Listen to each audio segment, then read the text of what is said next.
Key, line them up.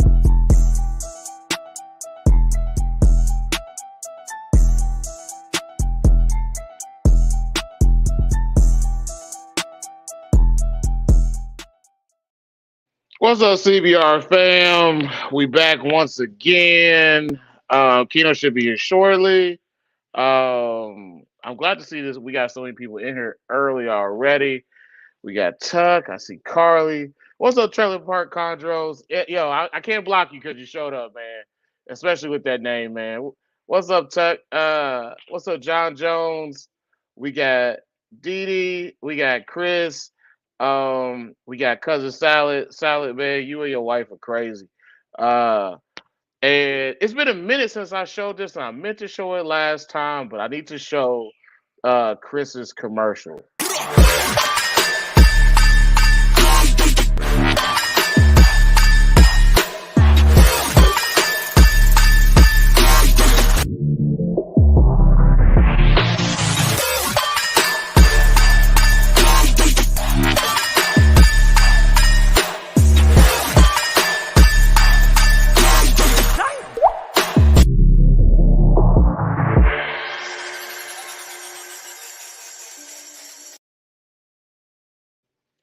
That is from our sponsor, Chris from Innerbox 3D. If you don't know Chris, you need to get to know him and go get you some nice stuff, some 3D printed stuff from Chris.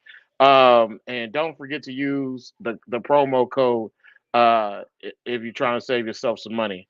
So I guess we're waiting for Keno to come in, but our guests are ready and rocking to go in the back. So I'm gonna start with the MVF deep dive, and this is uh, from a post from 2013. Um, and it's the question was well, the topic's based off of Neo Racks. So the question is, which tub size is best for using Neo Racks? Using in Neo Racks, is it 6 quarts or 15 quarts? And some people even brought up the fact of using 4 quart polycarbonate. Oh, here he is. Okay, well, so some people brought up the fact of using 4 quart polycarbonate tubs. So one person, they started off as, they started talking about animal plastic racks. Um, and it was, what they were talking about is using 4 quart tubs versus 6 quart tubs, which is besides the original question. Um, but some of the things that came from the conversation is something that if you have Neo racks, you understand this with the tubs. Over time, the tub designs are changed. So from 6 quart, the Sterilite tubs to the polycarbonate tubs, they all kind of change.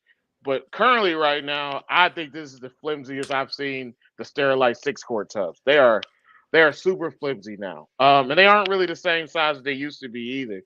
Um, One of the things about some of the rack designs is that some of the rack designs use belly heat, some of them use back heat. One of the conversations was that in some of the racks they only use one strip of 11-inch flex watt tape, which doesn't really it doesn't really heat the whole shelf, and it'll make the middle one basically twice as hot to get the other two on the outside warm. Well, not twice as hot, but it'll overheat it.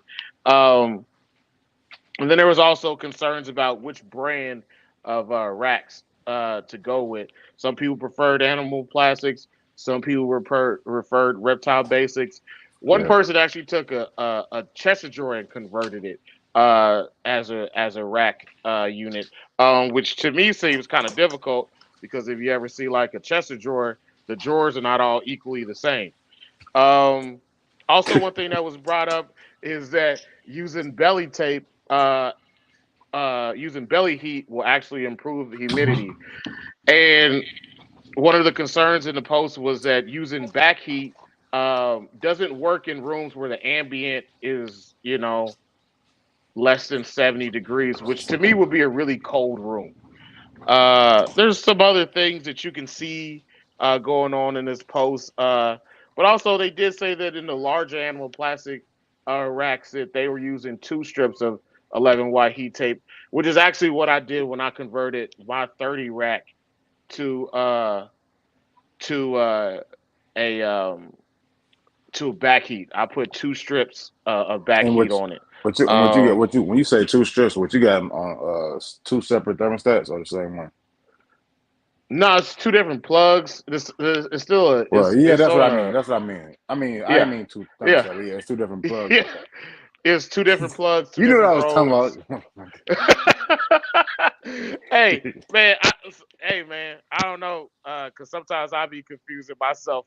But generally just speaking, whenever you may need to go get a rack system for neonates, these are questions that you're gonna have to ask yourself, especially when you're Yeah. talking about keeping, a rack, and you may keep over water. So if you keep over water, your heat is gonna have to be able to get hotter to And your to uh ambient and your to ambient maintain that room water.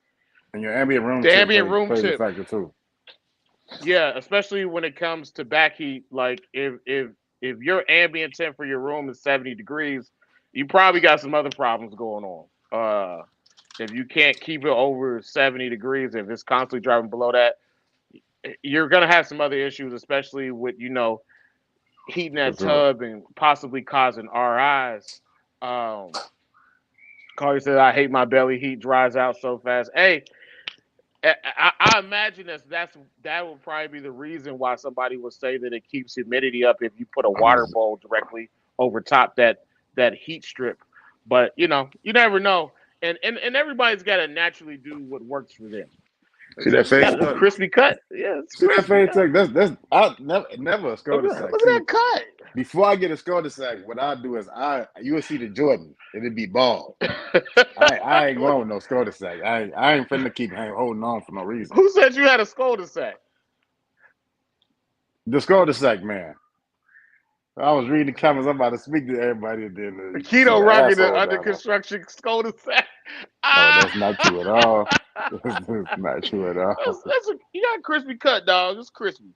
Yeah, Keno. I want to hear your perspective on baby racks because I got 3 different racks Like, that I who is Trailer use. Park Well, Condos? oh, Trailer Park Chondros is somebody new to the CBR fam. Trailer Park Condos. Bro, I had to hit this dude up and like, dog, you can't What's be up, serious y'all? with this name, dog. What's up, Tuck? He said his trailer park. Bro, I had to hit him up. I was just Mike like, James, man, Tyler, what up? Trey, we're gonna have to hook you up with MJ. Brian, Mikey Y'all Mark, can what's do up? y'all can do Trap Charlie, Talk and Trailer Park. Y'all can call it what's the up, Slum DD? Series. And if you did get a chance, man, go show Lupe some love over on Trap Talk tonight. Shout out to MJ. It should be a Yeah, pretty good show. Lupe over there Um, getting Luke came in with a blast as soon Touche as Lupe. And yeah, it's yeah, good seeing them over there. Shout out to the boys yeah, at Trap Talk. yeah. Shout out But yeah, MJ. I want to get your perspective on this, Keno, because I'm using two different uh Neo racks. I got a third coming from the Brace. That should be leaving out from there this week. All right, so you got in contact Yeah, with him. What size yeah. did you get on that one? The I 18? got the biggest one. I think it was like 20 something. Yeah, no, I think it was like 21 or something like that. Okay. Yeah. And then what's your other two you got?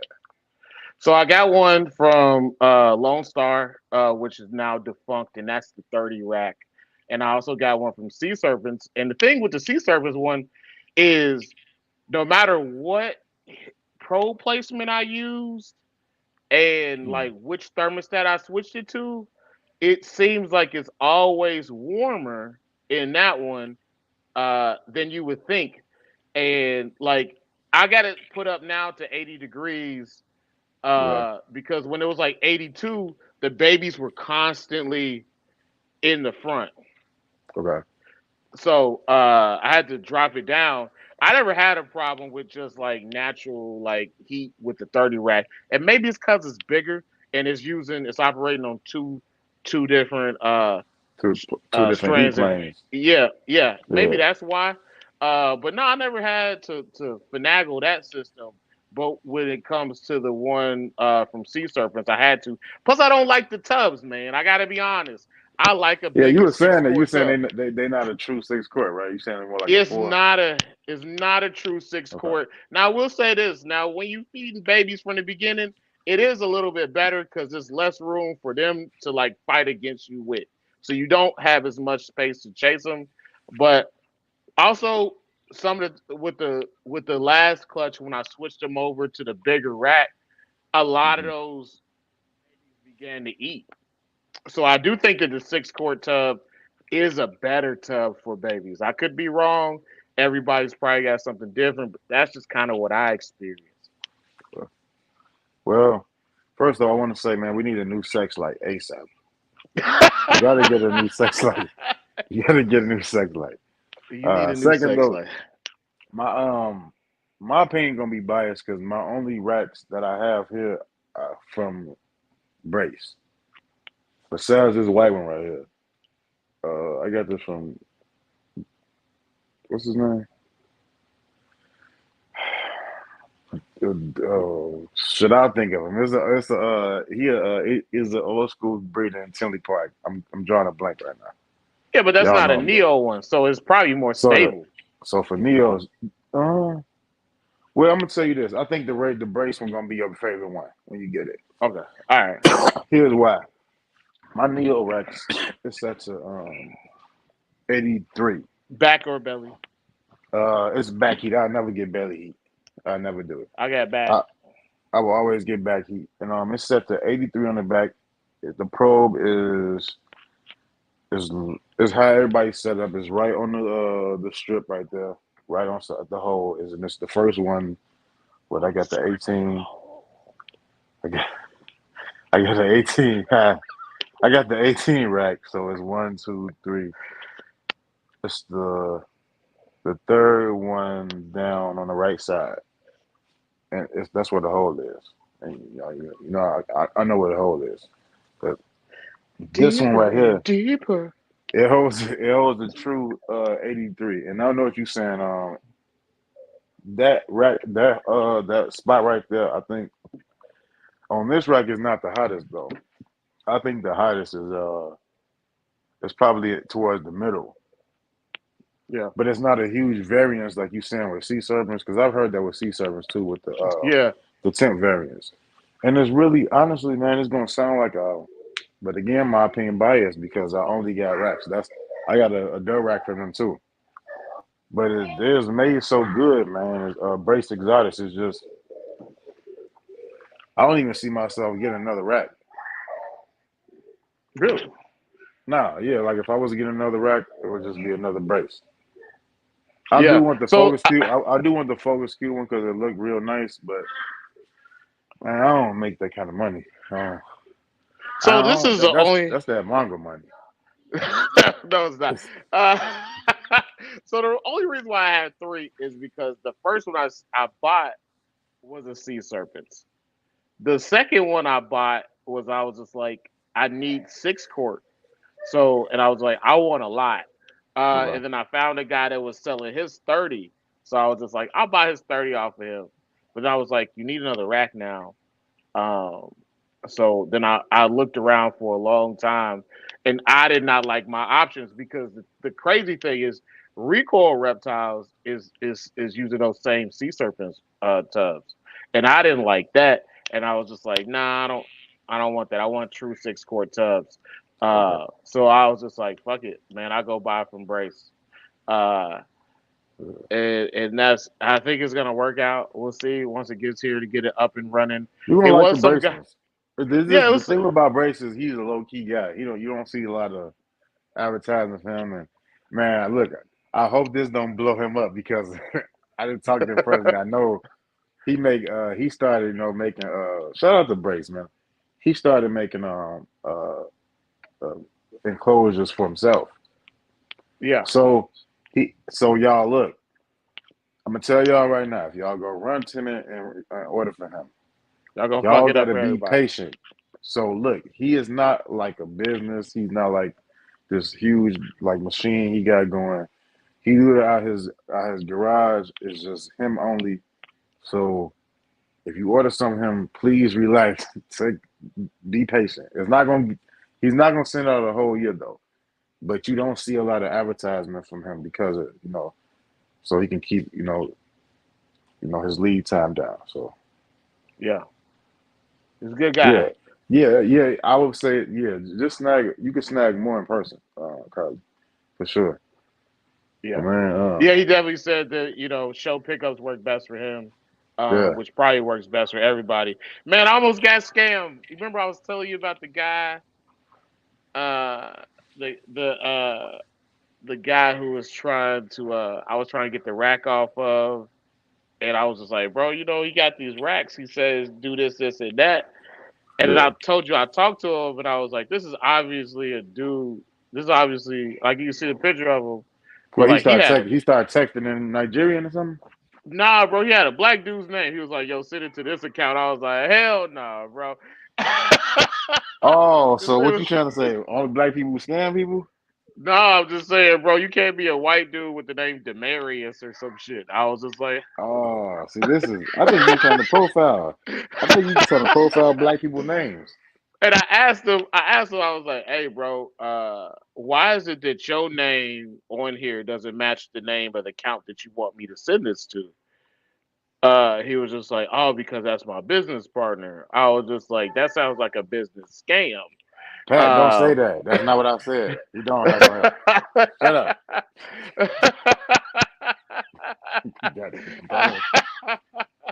I was just like, bro, like this whole thing sound like a scam. And I was like, hey, can you like send me like actual pictures of these racks? And he was just like, no, I don't have any more pictures. And I was just So like, see, you said white dude named Jaquarius. He trying to sell you what, a 30 rack? his name was like on the his Facebook page. His name was like Paul or something. But then he was like, yo, send it to this account. It was like Demarius or Jaquarius. I was like, dog, come on, man. I was like, that's two different names, dog. Well, maybe his real name. Hey, man, I don't know, bro. You like me, dog. Some people have stalkers. I saw that. I was just like, bro, come on, dog. Like, that's two different names. There's two different types of names, dog. All right, well, you can't fall for the banana and tailpipe, bro. Bro, I was like, I want to fuck with you, man, because the racks look nice, but I can't do that. You said you heard he had a black person name, huh? Yeah, I was just like, what you said. I was just like, Tad, get out of here. But yeah, man, we got a good show lined up for y'all tonight. This is Keepers Class 6. We're doing a little differently. We're gonna give them 5 minutes apiece. Open discussion time. Open discussion time is gonna be unlimited. We're gonna change the format up a little bit because we know both these guys like to talk. They both really detailed guys. Long-winded, as they say. We're not gonna call them that because we love both these dudes and we appreciate them for fucking with us. I'm gonna say that, but that don't mean I don't like them. I love both of them. They know the love I got for them. Chris do too. The love we had stays on my mind. Chris did send me a few. He be sending me a few bangers that I didn't hit you with before. You know what I'm saying? I'm just gonna say that. Yeah, I ain't never got no music from Pat, man. I'm just waiting for it. But I tried to put him on the Blue Eyed Soul, but he wasn't going. He didn't like Michael he wasn't messing with Mike McDonald, none of that, dog. I tried, man. Look, you can't say I didn't try. You know how many mixed babies was conceived in the 80s to Michael McDonald songs? But that is a suburban white woman get 'em loose juice song. That's what it is. All right. Probably should have said that. All right, man. Let's get to the actual show, man. We're gonna bring in our guests, man. We got Chris in the back, and we got Patrick Holmes. What up, y'all? What up? We got gloves.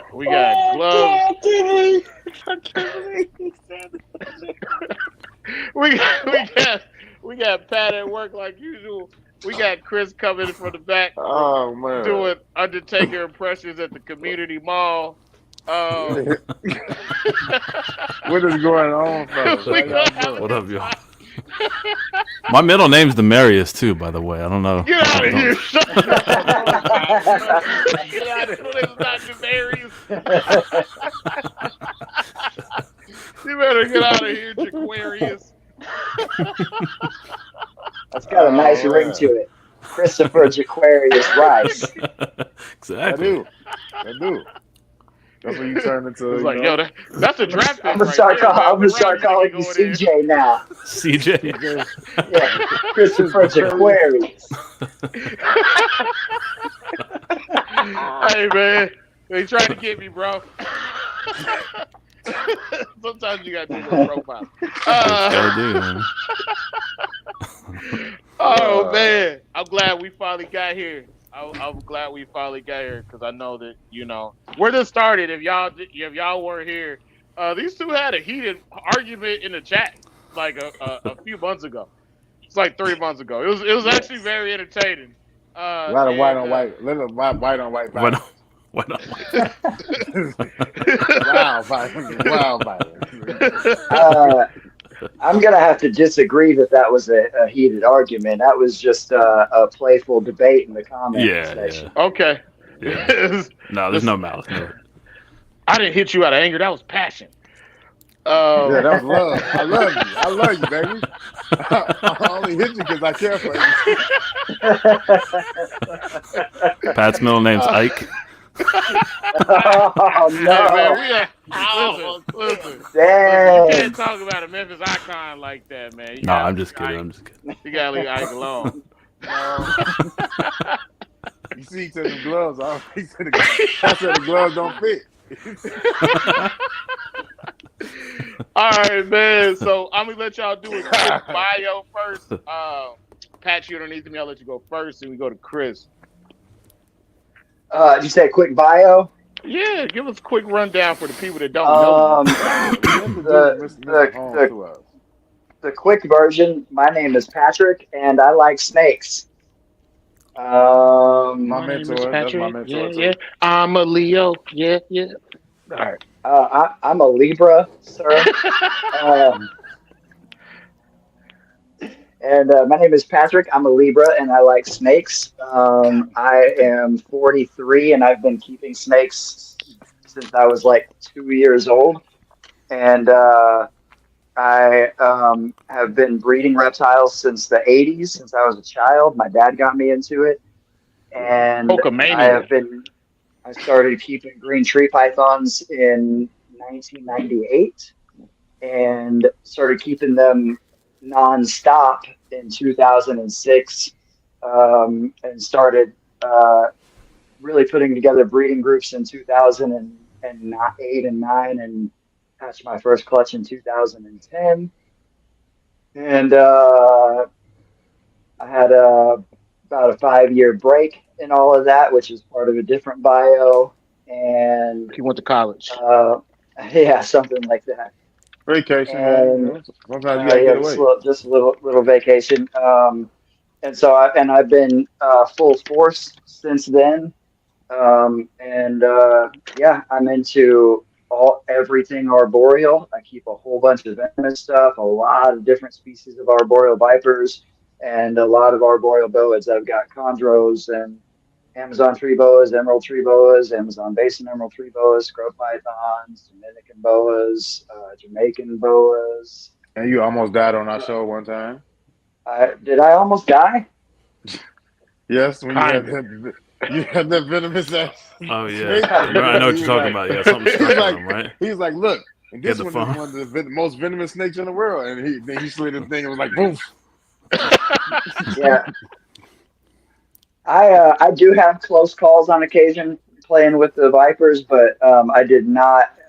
You were witnessing some forced perspective, and I did not have a close call on camera. You're exactly right. You know what? You're exactly right. You know. No, I know. Just joking about it. These are just jokes. Luck, keep your reflexes strong though. It does, and look, luck is a part of it because I'm not perfect, but knock on wood, in almost 30 years of keeping venomous snakes, I've never taken a serious envenomation. Yeah. That's a big deal. Because a lot of people. No, you're a very responsible keeper on that from that part. Yeah. For sure. One other I'll be real honest. The thing that gets me in the most trouble with the Vipers is taking pictures. That's when I get like I'll be taking a picture and I'll get focused on the screen and not the animal, and then something will happen and I was like, yeah, it's a little fucking sketchy right there. Um, I also have to throw out there because Christopher and Say I that about share taco this. trucks. I missed it. Say that about taco uh, trucks. Chris and I share this as a background as well, so I need to throw it out there. I grew up working in pet stores and ended up working I've had various jobs. I worked for a wholesaler. I've worked with bigger breeders and importers. And that's one of the things, like I said, that Chris and I have in common is when you get a different perspective on this whole thing when you do it at a very, very large scale and you get huge sample sizes. You don't have a whole lot to work with as far as space and time and money and supplies. You have all the sicknesses and all these things, and you get to see all the worst stuff. And you have to make fucked up decisions based on what you have going on. There's a whole lot. We have a lot of keepers, a lot of chondro keepers, emerald keepers that have literally never kept anything else. There's a whole lot of that. They're kind of like chameleons are kind of like that too. You get these people that are well respected and well known, and they've literally never kept anything else other than that one species. Or people that have only ever had really awesome captive bred ball pythons and hognose snakes and whatever. You get a totally different perspective dealing with the shit show that is working for an importer or a wholesaler or whatever. So Shout out to Bill Strand, the chameleon enthusiast. yeah. No, it's a group and a podcast called it. I listen to it. What's up? I was on there 2 or 3 times. I think I did a 3-part show with him. She's coming back. Just yeah, one day I'm gonna give me a chameleon. I gotta. It's 5 years of torture, but I'm gonna give me one. Yeah, let me know. I'll hook you up. All right, Chris, you up? All right, my name is Chris Jaquarius Rice, and so I've been not. I don't have the same level of experience as Pat does, but I started keeping when I was about like 12 or 13. We're pretty close in age, so it was around the same time. Went to like the first not Daytona show, but Orlando show at the time. It's a Daytona show now in '94. Got my first boa there. Got my first I got my albino Burmese and a boa that same year. And then was going to those subsequent for many years there. Started working at a wholesaler. Well, I guess before that I kept stuff. I didn't really do a lot of breeding other than just, I bred a couple of corn snakes, yellow rat snakes, stuff like that. Kept some boas, kept some Burmese and balls, and then started working at a wholesaler around 98. I think I was pretty sure it was 98. I was like 17. And basically same kind of experience that Pat talked about. You see the worst of the worst as far as that side of the industry. I think it's a lot better, to be fair. I think nowadays it's better than it was at that time period. But in that time period, I think a lot of the newer keepers probably have no clue what things were actually like in a place like that. It burnt me out of keeping altogether, to be honest, for a while. So I got out of keeping after a few years working there. I got out of keeping altogether for quite a long time, and then got back in 2017 when a friend of mine passed away, and his brother offered me his green tree python. So that's what got me. I had still, I was always appreciating reptiles from afar, and my friends that continued keeping them, I was, still would see their collections and appreciate them, but I wasn't keeping anything for quite a few years. Then that chondro, I got that one, and I was like, I'm just going to keep one. And that bullshit didn't last, and then, 1 became 2, which then became 3, and then started right back on the, totally reignited the passion for keeping. And, so I hatched my first clutch of chondros in 2020. So it was like, and then I got my first emerald 2019. And that's when I started the kind of emerald project, which has become more of my focus at this point. I still love my chondros, and still plan to continue working with them. But the emeralds definitely became my favorite. And so that's what I've been doing. I've been breeding the emeralds for a few seasons now. I've been pretty good luck with the northerns. I don't have basins yet. I've just been working strictly with the northerns, and which means primarily wild caught as far as the animals that I've been that are my founder stock. So it's been a real fun experience, and I just keep getting more and more into the shit every day, basically. Yeah. So I got a question for you for both of y'all, before we go to the actual questions, because it's something I always wondered when I was a kid. Is you would go in pet stores, and most pet stores had a small reptile section. Yep. But once you get older, you realize like a lot of those pet stores, because of pet stores, it was mostly brick and mortar. Like, what happened to most of those animals? Because I'm pretty sure most of those animals that I saw when I was a kid weren't getting sold. So it's just like, how many animals were they able to really supply? Like, from wherever they came from, like how many animals were they actually bringing in? How many animals were actually dying? Because you would go to pet stores in the 90s and 2000s, and you would always see something dead in there. Especially iguanas.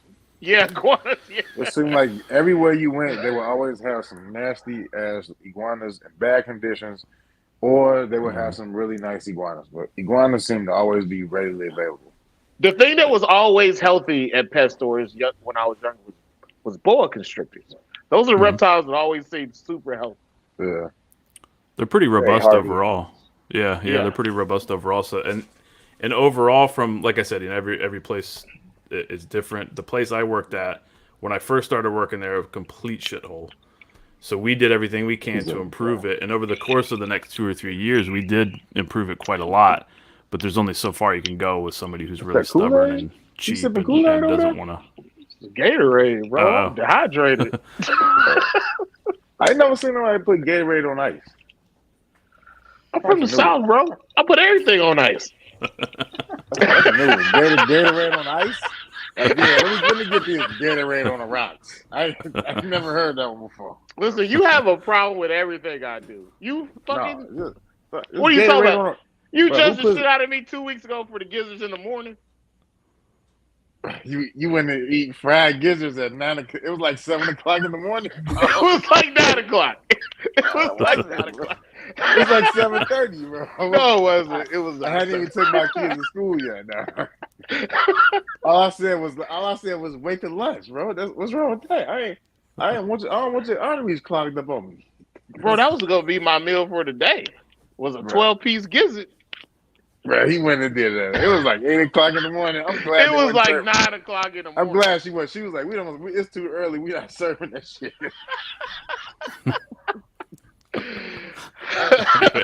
Anyway, so where was I? I was like, good friend, man. Talking about I kind of lost my place there. What was I saying? You said you had improved the place after a couple of years. Oh yeah. So we were a couple of my friends worked there with me. So we did as much as we could to improve it, which was pretty significant. Because I mean, it was fucked when we got there, man. It was like they didn't, dude wasn't giving anything water, wasn't doing any kind of real care at all. You just get stuff in from Strictly, and then whatever didn't get flipped right away, went the other way. And so, it was pretty bad, but we did a lot to improve it over the years. And then, so as far as the pet stores, this place was supplying pet stores throughout the U.S. for a while. And you're right, a lot of stuff obviously kicked the bucket after, getting sent there. And there was a fair amount of kind of disposability as far as the outlook of animals. Iguanas got a raw deal back then for sure. Yeah. Like I'm sure, Pat, you remember seeing some stuff like that too. I've seen some horrific shit with shipments of those. And but I think over time, I mean, even as bad as the Petcos and PetSmarts of today are, to me they're in a lot of ways leaps and bounds better than some of the 90s pet stores were. Yeah. In terms of general care. Of course, it's not perfect. There's still lots of things that they do wrong and and some goofy shit that goes on, but overall I don't think it's nearly as bad as it was back then, which is just a testament to the efforts people have put into educating and working with these animals and learning about them along the way as well, because some of the stuff back then, to be fair, people just didn't know. They just didn't know what they were doing. Yeah. So some of it was just honest mistakes. I don't think it was anything more than that in a lot of cases. Yeah, it was and trial by fire to figure that shit out back then. Yeah, very much. And you also got to ask yourself, like the pet store staff, like how much did they really know about the animals? Because when you would ask people, like, because I remember we would get turtles all the time, and they'd be like, "Well, it's turtle," like that's all they knew. Yeah, it's about the I like turtles kid knows it was about the. Put it in a bowl There we with, go. with the island and the little plastic palm tree in the middle, and you sprinkle some food in there, and that was how you take care of your Sprinkle turtle. some flakes on If it. you put it in a microwave, it might become a Ninja Turtle. I don't know, bro. Like, Wow. Wow. Yeah, it was bad. It was definitely bad. So it's a way improved from that period of time, I think. To answer the question a little more specifically about like the percentage of animals that survive, like Chris said, every store is different, and I actually didn't work for a wholesaler until 2007, and I just grew up in pet stores, and I worked in a couple that were just had kind of a shitty little corner with reptiles, but at that point wasn't even allowed to work with the reptile. Like my first pet store job in '94, my trajectory as far as years is about the same as Chris. Like I started going to shows in '94 and getting exotics in about that same year, about '94. And but I was scrubbing fish tanks, like scrubbing algae and cleaning filters. But in '95, I started hanging around a different shop that had a few more reptiles. And over the next 2 years, working part time with them, we opened up a new wing of the store and turned it into a bigger room. And then we moved into a bigger location and a bigger location and a bigger location and multiple locations. And so I was involved in taking what was a corner in the bird room with some unhealthy iguanas and a few other things, and the place where I saw my very first bearded dragon and thought it was the coolest fucking thing ever. And a bearded dragon's amazing if you've never seen one before. And that's one of the things that happens with commonality. We fail to appreciate how badass these things are. There are few animals, not just reptiles. There are few animals on Earth that are as badass and impressive as an adult male green iguana. I mean, that is a fucking, it's a 7-foot long dragon with a giant fucking crest going down its spine and shit. They're amazing. But they're your leg super over common. with that tail. Yeah, but they're super common, so we don't think of it. We used to get tokay geckos in 1,000 lots for 50 cents a piece. Yep. And they're a lot more expensive now. But if right this minute y'all had never seen a tokay gecko and a new island opens up and they're like, check it out, there's these geckos, they're fucking 13 inches long and powder blue with orange spots, they'd be $5,000 a piece for wild caughts, and people would eat them the fuck up, man. Yep. So that I say that to say that the common animals that came in that were cheaper and came in larger numbers, those were the animals that didn't fare well. When you came into the shop in the morning, your job, the first thing you do when you walk into a pet store in the morning is pull dead before the open sign's on. You go through all the fish tanks because there's floaters in the fish tanks. I don't care how badass your shop is. There's going to be, if you have a whole bunch of freshwater fish, there's going to be some dead ones in some of the more common cages and stuff with larger numbers.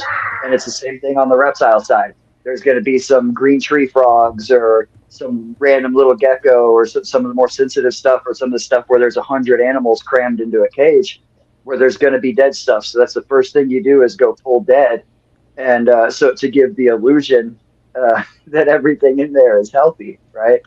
And but if it was about the knowledge and resources. Level, way worse. Oh, way worse. And I have mostly because of bad shipments, but also because of some other weird things moving through or whatever. I have thrown away trash bags full of animals on multiple occasions, and like black trash bags full of dead animals on multiple occasions, and that's that's a shitty deal. But when you work with stuff at scale, sometimes that's just what it is. And but I uh, it sucks having to go through that, but I tell people frequently, and I say it kind of jokingly, but it's true. The reason that I'm able to share all of the information and experience that I have is because I've fucked up so much and I've seen so many terrible things, and I've had to start doing this before we had the internet and good information, and was just figuring it out and talking to people and trial and error. And I've killed so many animals. Or when I say that, I'm not like saying I directly killed so many animals, but I've had so many animals die in my care of every different kind that you can imagine, and I've just made a million mistakes. And so that's, I went through all that so that I can be better, and that's how I'm able to help people the way I do now, just because of all of that. Mm-hmm. Okay. Well, I appreciate that answer. It explains a lot, and I'm pretty sure some people are interested in it besides me. But you know what we came here to do, so let's get to the first question. So the first question is, I love you guys, and I love what you guys do, so I want to talk about imports. So the first question is, how do you pick imports? What are you looking for with imports? And what does your intake look like when you bring your imports in as far as quarantine, and how are you setting them up? Chris, I'm going to let you go first, and your 5 minutes starts now. Okay. So I guess I'll talk a little bit about chondros because I haven't brought too many of them in, and then talk about the emeralds a little bit more. So I do essentially the same thing for either one. As far as picking an animal, it depends on what I'm able to do. If I'm able to look at, an actual collection, a shipment, and hand pick like that, I'm looking for how they respond, to my hand. I'm looking to how they move. I'm looking to see how alert they are. I'm looking to see if they're, interested in being defensive, or if they look like they're being really shy, if they're acting sickly. I'm looking for that kind of unspoken thing, and I'm sure, Pat, you know what I'm talking about with this, that certain look to them in their eyes almost, where you can just kind of see, like, this one's more than likely already on the way out. It's got one foot in the door, so to speak. So, and I try to avoid all of those kind of things. So I'm looking for, a healthy, vigorous. I look at midgets right in their eyes, see if they're the one. Okay, stop it. Not today. We're doing so good. We're doing so good. I know, almost 45 minutes in, and no micro talk, but so I'm looking basically for vigor as much as I can, as I can visually determine. Of course, color and pattern as well. But I think one thing that I've learned over time, and I'm sure Pat probably shares the same sentiment, is that I won't necessarily pick an animal that's got great color and pattern if I feel like it's got that look of death already. Like, if it looks like this is just not going, I just don't take the risk on it, generally speaking. If it was truly spectacular, I might, but I've passed on a shit load, particularly emeralds. Yeah, then it's a little different. But I've passed on a lot of really good looking emeralds in particular that I'm just like, it's nice, but I mean, that thing's it's just like it's not worth putting everything else at risk, and I don't really want to watch this thing just kick the bucket, you know what I mean? So that's what I'm doing as far as what I'm looking for. I'm not worried, if you see something that's got some mites, that kind of stuff's easy to take care of. I'm not going to be put off by that. If it's completely infested, and that might be a different story, because then you're looking at an animal that's in really rough shape to begin with there. But that's pretty much what I'm looking for as far as health and color and pattern and everything. And then as far as quarantine, what I do these days, I start quarantining them outside. So I have a separate little building that I can quarantine them in, that's just naturally heated from the Florida temperature. So it's completely shaded. There's one window that light comes in. What is it? It be like a shed or something? Yeah. So yeah, exactly. Yeah. So I put that, I put the animals so they don't get hit by any direct sunlight and risk getting, heated way up. And they're in really highly ventilated tubs. And so I set them up super simple. Whether it's a chondro or an emerald, I set them up pretty much the same way, just super simple. Big water bowl at the bottom of the tub. paper towel substrate to keep an eye out on defecations and mites, anything that might be there. And just I kind of treat them like, even though I try to pick out the healthiest ones I can, I treat them like, these things are, victims of war, and I got to try to get them in good shape first before anything else. So I'm not trying to show them off. I'm not trying to put them through any other extra stress. Basically, just trying to reduce stress as much as possible, keep them, nice and humid. I don't spray any, I don't spray either species at all when I bring them in. And as far as establishing them or anything, I do soak them. So I'll always do a short soak. That's pretty much just a habit from back in the day. Always would soak any new arrivals, and assume they're dehydrated even if they look pretty decent. And when I say soak them with the emeralds and the chondros, it's in very shallow water, an inch of water. If it's a big adult, maybe 2 inches. So it's not really like a full blown submerged soak, I would say. But I'll leave them in a tub like that for a few hours. And then I'll do basic mite treatment, which, depending on the size of the animal and the shape of it is, I may soak them with a little bit of, may add a little bit of dish soap to that water and increase the water level a bit. Try to get that all over their body. Again, continue that soak for a little while longer. Take them out, rinse them out, and then I can't remember the name of it's like a natural mite spray you can get actually just from a regular pet store. I'll spray them with that. If I'm seeing, extreme, obvious mites all over the place, then I'm going to be real careful about it. I'm going to be hitting them with that every few days or so, along with also whatever tub I put them in. I'll pre-treat the paper on the tub with mite spray. Okay. Patch you up. I got to ask, do you want me to touch on acclimation too, or just how I'm picking animals? However you want to do it. We're still going to do do whatever you need. Okay, yeah, because the acclimation thing is a much longer conversation. So with picking imports, we talk about it. I'm going to answer that in two different ways. I'm going to answer it in the way that I would do it, and then answer it in the way that I think other people should do it, because the way that I do things is usually can be a lot different from what I would recommend for the average person that does not have the same level of experience that I do. So for me, I kind of buy imports impulsively most of the time. It's like something just pops up, and sometimes, and sometimes, so I'm not always like seeking specifically to do that. I just buy opportunistically. But if I am, let's say I'm going through a group of imports, or I know somebody that gets a shipment in, because this happens, I get messages about stuff coming in and I get to see it before it gets posted or whatever.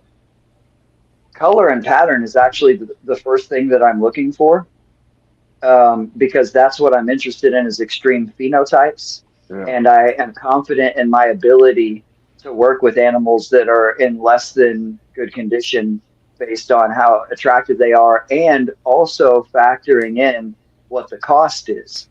So as an example, I've never bought a chondro from Joe, y'all know who I'm talking about, because while I was okay with the risk involved, I was not okay with the ratio of risk to his cost, because he wasn't really charging super high prices. His prices were okay, but the risk ratio with his prices, I was never okay with that. I'm like, I would pay $1,300 for this snake. Yeah, exactly. Yeah. So it's like, okay, I pay $1,300 for this snake. He's charging a premium for what the stories back up. Yeah, exactly. And so what I'm saying is I'd pay that much for that animal if I knew it was coming from a reputable source. Coming from him, I'd want it cheaper, right? So the cost is a factor to me. Full disclosure, I paid more than that for an animal from Ryan. Yeah, and it can be it's complete opposite on the health side, though. Yeah. So as far as actually choosing them based on health, Chris said a lot of it, and I will still pick an animal that's in rough shape if I really, really like that animal. But there is a certain point where if you can tell that this animal's probably just not going to make it, and it is kind of an unspoken thing. But that's what I'm talking about. That to clarify it's that level of, because there's been a few in particular emeralds, and I'm like, fuck, man, that thing is amazing, but this shit is, where this thing's going in a few. You see how big the head is and how small the body is. And it's just if there are folds in the animal's skin, and with the exception of it having stuck shed on it, if there are folds in the animal's skin, that's rough. If the urates are largely green, that's kidney failure. That's bad business. Like there's things like that are obvious where it's like, okay, if you're giving me this snake, I'll take it, but and try to revive it, but I'm not going to spend real money on it. And so like I say, from my perspective, I'm willing to take a higher risk. But for the average person, it's what Chris said. You're looking for signs of vigor. You want animals that seem to be reasonably hydrated. You want animals that are not completely, a few mites is not that big of a deal. It's easy. I mean, Chris said all these things. I agree completely. But if they have really, really bad mites, snakes actually can't get really, really bad mites unless they're crammed into a tiny box with nowhere to go and left there for a long time like that. So that means that they've already been subjected to some shit that's got them in rough shape. And snakes are great at hiding issues that they have. And so by the time they're already visibly looking like they're fucked up, they're real fucked up. Yeah.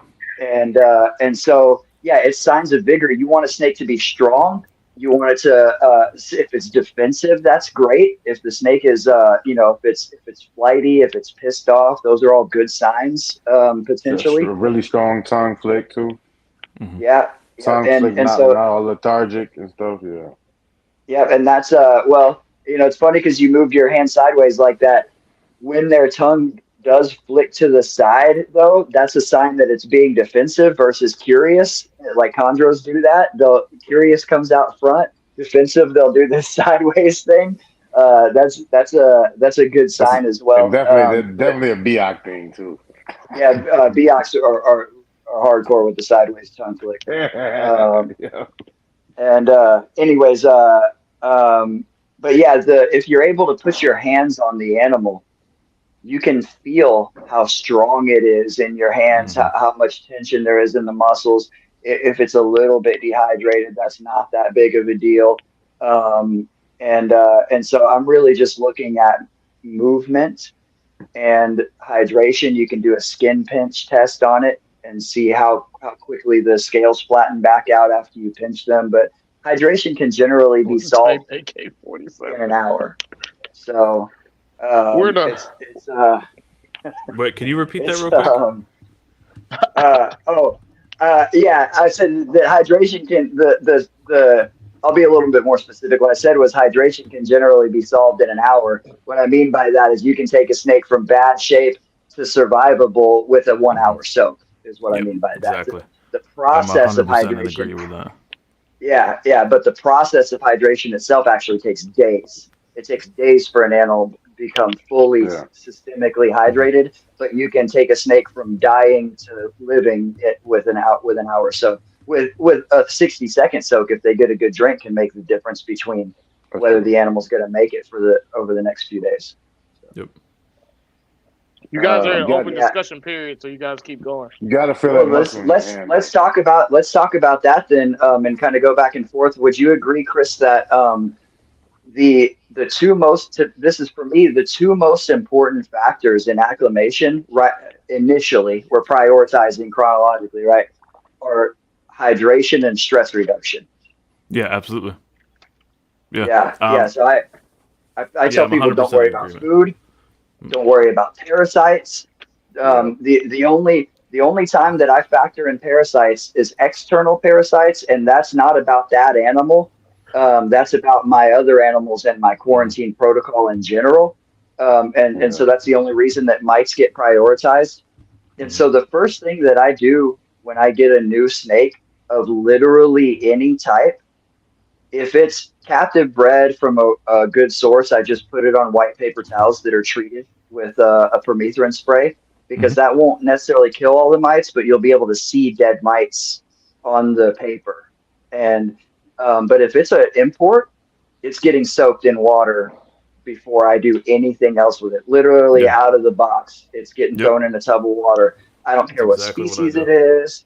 Yeah, and because number one, you'll see mites floating in the water if it's got mites, and it'll kill a bunch of the mites. It's gonna get a good drink, and hydration is everything. And if you're gonna, the shipping is stressful, pulling out of the box is stressful, but don't give it a chance to calm down and all that, and then go fucking with it again the next day or whatever. Just get it out of the box, get that shit over with, get all the stress in all at once, get that animal hydrated. If it looks hydrated, soak it for 20 minutes or 30 minutes or whatever. It doesn't need a whole lot. But if the animal looks dehydrated, let it soak longer. I watched your video today about soaking, Chris, and you talked a lot about temperature and like the 70 to 90 degree range. And what I do when I soak an animal is I try to get the water to be barely lukewarm, because your body temperature is pushing 100 degrees. If the water feels warm to you, it's fucking hot. If it feels warm to your finger, it's probably 100 to 110 degrees. So it needs to be barely lukewarm. It got to feel cold to you. It feels cold. It's not going to kill the snake to put it in 70-degree water. Like, that's not going to hurt anything. I generally have water in jugs laying around that's already the temperature of a room that's being, at a relatively decent ambient anyways. But I will, if it's a brand new animal, whereas I water my snakes with RO with a little bit of mineral added to it, I'll use straight tap water for soaking on that initial one, because we're not talking about long-term health. We're talking about just getting some water in the animal and trying to see if it has mites and all that. And then I always place the container somewhere where the placement is going to maintain the heat. If it's in my quarantine space at the shop, which is everything, these days everything comes through there. I have places where I can put it most of the year where the temperature is going to be suitable. And if it's not, it can go into my quarantine rack, but I set the tub on treated paper in the rack so that if any mites crawl out of that tub, they're going to come into contact with treated paper and they'll be able to make their way off of it, but they won't survive long enough to become an infestation. And so, you guys know I work in pest control, so I do perimeter treatments all the time. My quarantine space is at my shop, and I spray the floor with chemicals on a regular basis. Like mites, I do perimeters around the rat systems in there and stuff, and the door thresholds and all that. So if anything breaks out, it's not going anywhere. It's going to be restricted to that one little space. But yeah, and then once that thing is hydrated, and I'm sure that it doesn't have mites, I leave it the fuck alone for days, sometimes weeks, depending on what it is. Food is not important, man, unless the snake is literally seems like it's dying, like of starvation. But even then, if you try to feed a snake that's in really bad shape and it's not sufficiently hydrated, you'll kill it. It will die from the stresses of digestion. Digestion is taxing on snakes, and it takes a lot of water to get the job done, because of what they're dissolving a whole animal in their inside of their body. I black out the sides of tubs too in quarantine. They fresh imports, I black out the sides, and there are sometimes I'll cover just the top. If you're in a space like yours, over it. Yeah, because you got traffic in your space. Mine's in a warehouse at my shop that doesn't see, that sees me walk back there once or twice a day, and that's it. Okay. So there's no movement. Yeah, closet's great. Mine is in a closet. Mm-hmm. I mean, literally under your bed, in a closet. I had a guy a long time ago tell me I was wanting to try to acclimate some Mandarin and Mullendorf's rat snakes, which are notoriously difficult to acclimate because they were super cheap. I get them for $30-$40 in the 90s, but most of 95% of them are going to die. Mm-hmm. And he said, put them in a tub full of damp sphagnum moss with a water bowl and slide that shit under your bed and don't pull it out until you smell something dead. But anyways, those are my first two priorities: stress reduction and hydration. Always, everything else comes next. Yeah, I'm pretty much in agreement with that. The only place I really differ, and this is primarily with the emeralds, I actually try to feed them immediately. It Do you? depending, well, I'll be a little more specific. So it depends on the state of the animal, of course. Yeah. So if I've picked it out myself in person, Mhm. it's in great shape already. It's in good physical Yeah. condition. I wouldn't have picked it otherwise. And the reason I'm like that, I'm more, nervous about getting a really sickly looking emerald than a chondro or really than anything else I would be getting Absolutely. is primarily just because of that, the risk with the chronic regurg shit with them. They're so notorious for that. And so I've been trying to be as careful as I possibly can with that. So if it looks like it's, got the gurge, so to speak, I don't want to fuck with it. Yeah. Yeah. But so what I started doing with them, not with the first few that I had, but after I think it was probably like around number 4 or 5, I just started offering them food right after I've done all the initial setup of them. Once they out of the box, first thing I do is just a quick inspection, of course, check the body overall, check the face, check the mouth, all the typical stuff. Then I soak it, give it however, sometimes like you said, if it's looks like it's already in really solid condition, 20-30 minute soak is really all it needs. If it looks like it's a little weak, a little, maybe a little dehydrated, I'll give it a couple of hours. But I try to do that. It's always early in the morning. So I'm picking it up from the Fed. If I'm picking it up from FedEx, it's early in the morning, guaranteed. And then I'm going and doing that stuff early. And then later that afternoon, they've already been soaked. They've already had an initial bit of mite treatment just as a precaution, whether I see anything or not. And then they're set up. And what I do is go in that night and offer a meal. And I don't push them real far with it. I don't try to push them hard. But what I found with the emeralds in particular is that if I set them up good, get that initial, like you said, it's kind of important to get that initial round of stress, soaking them, taking them out of the bag, doing all that inspection. Just get all that shit out of the way and then leave them alone for a little bit. And then I offer them that first meal at night. And I found a lot of them will take a meal right away. And in my experience with them lately, it actually seems to get them to acclimate a lot faster and get them to settle in really, really quickly. And then a lot of the ones that I've done that with, it's like they are rocking and rolling right off the bat. By the second or third meal, you'd almost think that was a captive bred animal in terms of the way it's responding to food and the way it's responding to me. Not every single one of them is like that, though. Some of them, of course, don't want to eat that first night. If they're in a shed cycle, I just generally don't bother. I'll let it wait until they shed and then try from that point. Or if they're looking, rough or whatever. This is only ones that are already in good shape to begin with, is that I'll take that approach with. And then with those animals, another thing I try What to kind of do is rodents are you feeding those animals? That's I what give we were them getting just- to next, man. I always messing it up. offer. Okay. I always try in order of my preference I'm going too first. So fast, my bad.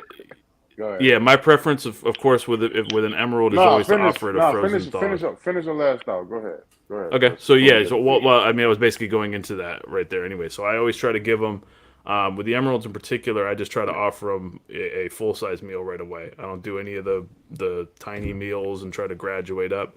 From my perspective, that's just delaying the inevitable. I want to know, is that animal going to handle a meal right off the bat?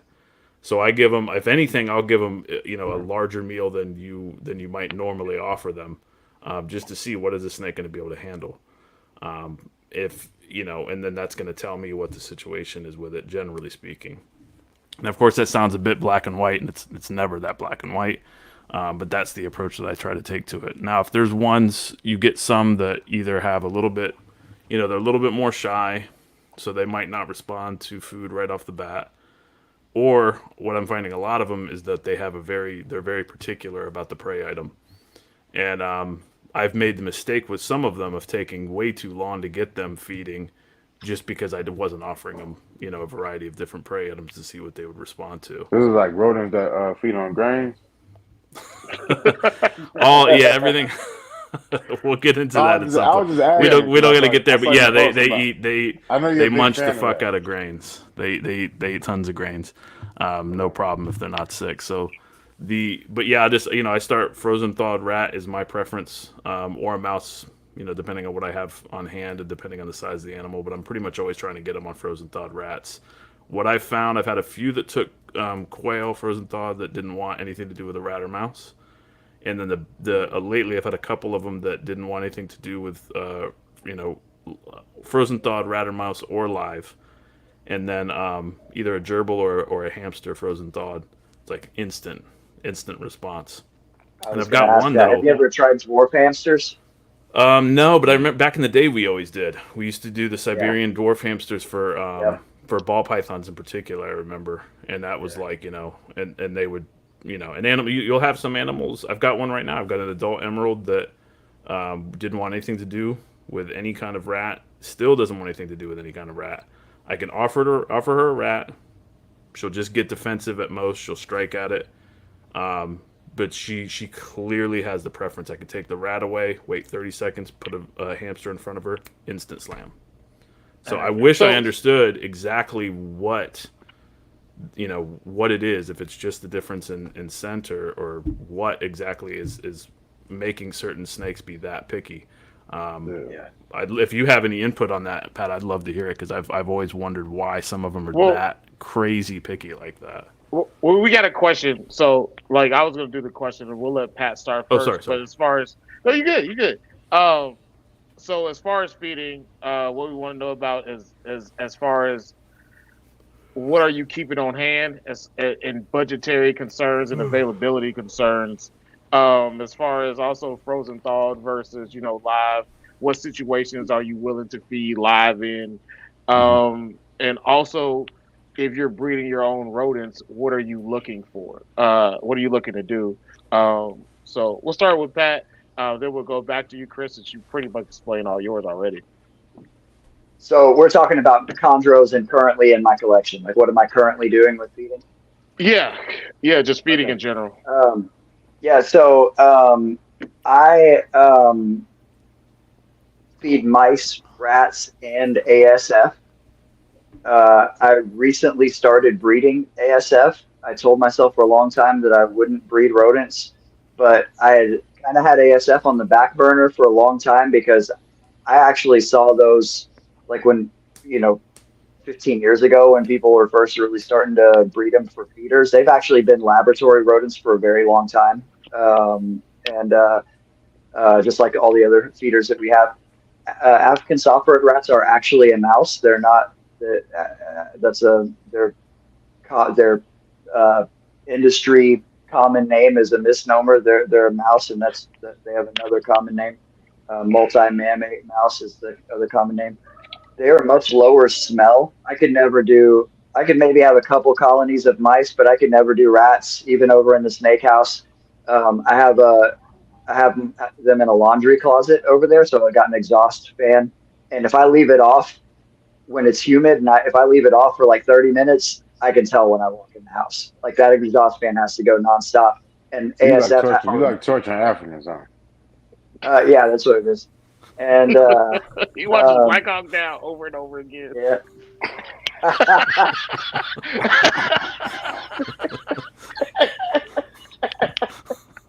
Man, that's actually a great fucking movie.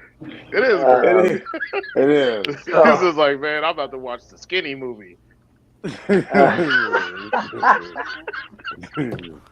murder of Somalians.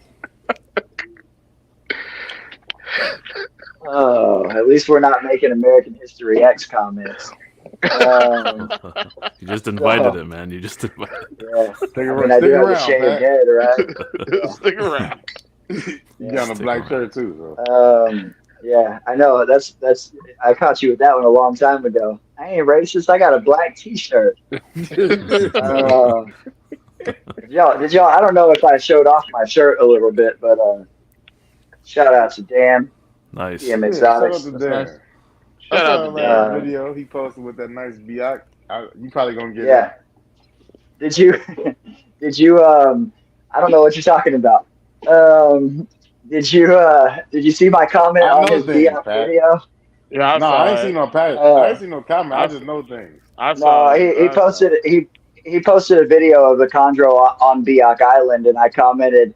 I said, "Wow, I'm surprised you're finding any out there, because I thought I had all of them."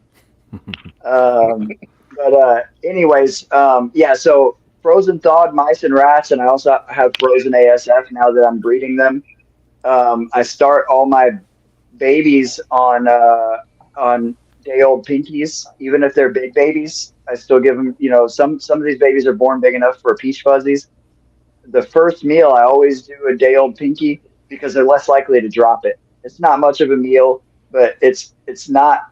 When people say they have no nutritional value, that's kind of a silly thing to say. They just don't have a lot of nutritional value. If they had no nutritional value, the babies would be starving to death while they were eating them. It's not iceberg lettuce. It's a whole animal. It has nutritional value. It's kind of like lettuce, though. It's kind of like tofu. And it's not. It's not. Tofu has a lot of and nutritional value, though. my snakes are not vegans. No, it doesn't, Patrick. Don't lie to yourself. So Vegan gizzards. what I'm Everybody likes gizzards, dog. I'm saying you eat tofu gizzards. no, Nah. I don't eat tofu. Travis, are you eating tofu gizzards? I look like I'm eating some fucking tofu gizzards. Oh man, speaking of this fact, I know this is besides the point. Hey, are you going to Foodie Land in Austin this weekend? No, I wish. Tofu gizzards. No, if I was going to go anywhere this weekend, it'd be to the Conroe show, but I don't have time for it. Anyways, I'm really liking the ASF thing, and I'm liking being able to feed them what I want to feed them. I've kind of been spoiling them a little bit, and I'm feeding them fruit and grains, and because I think a varied diet is good, and fruits and berries. But I've got blueberries and bananas in there for them in the morning, and I'm feeding them no greens and asparagus. But I also have seeds and grains and commercial diet that they're eating as well. Yogurt parfaits. I'm yep, and a little bit of ribeye. Not really. I'm planning on moving to feeding all of my it's kind of as an experiment, but I'm hoping to move to where I'm feeding my chondros specifically only ASF that I produced, and then to see if I get improvements in growth rates and reproductive rates and better defecation rates and all of that stuff. I actually feel I'm going to get all improvements in all of those spaces, and using fresher rodents that have the parents had a better diet. I just think it kind of makes sense. How do you track the defecation freshness rate? I actually only by memory now, but as I'm moving to the ASF, I'm going to go back to tracking it. I used to mark it on cards with juveniles or whatever. And it's going to be less important with the adults, the frequency. It's more about not seeing females backed up. I don't ever get that issue with males. The only time I ever see a male hanging his tail is if he's 100 years old. Like I've had some really, really old males that can do a little bit of tail hanging or whatever. But it's the girls. I want to see if it has me where I'm not seeing females that look like they need to go for a stroll and get put back in their cage. How often How often are y'all seeing tail hanging in your collection? I have a few tail hangers, but I've never raised a tail hanger. And I do have one adult Biak female that occasionally hangs her tail before she defecates. And while I didn't raise her, she was raised on mice, and she did not start doing that until after I got her and was feeding her rats on an aggressive schedule, trying to get some size on her for breeding. And she did start getting a little backed up and hanging her tail a little bit. And rats are just they're just not as readily digested. I think they digest mice and ASF better. But that's not to say don't feed rats, because I still feed rats. I was just pushing this girl a little bit, and this is anecdotal. It's not been going on for a long time, but since I started feeding her ASF and feeding her some smaller prey items in general, that's largely resolved itself.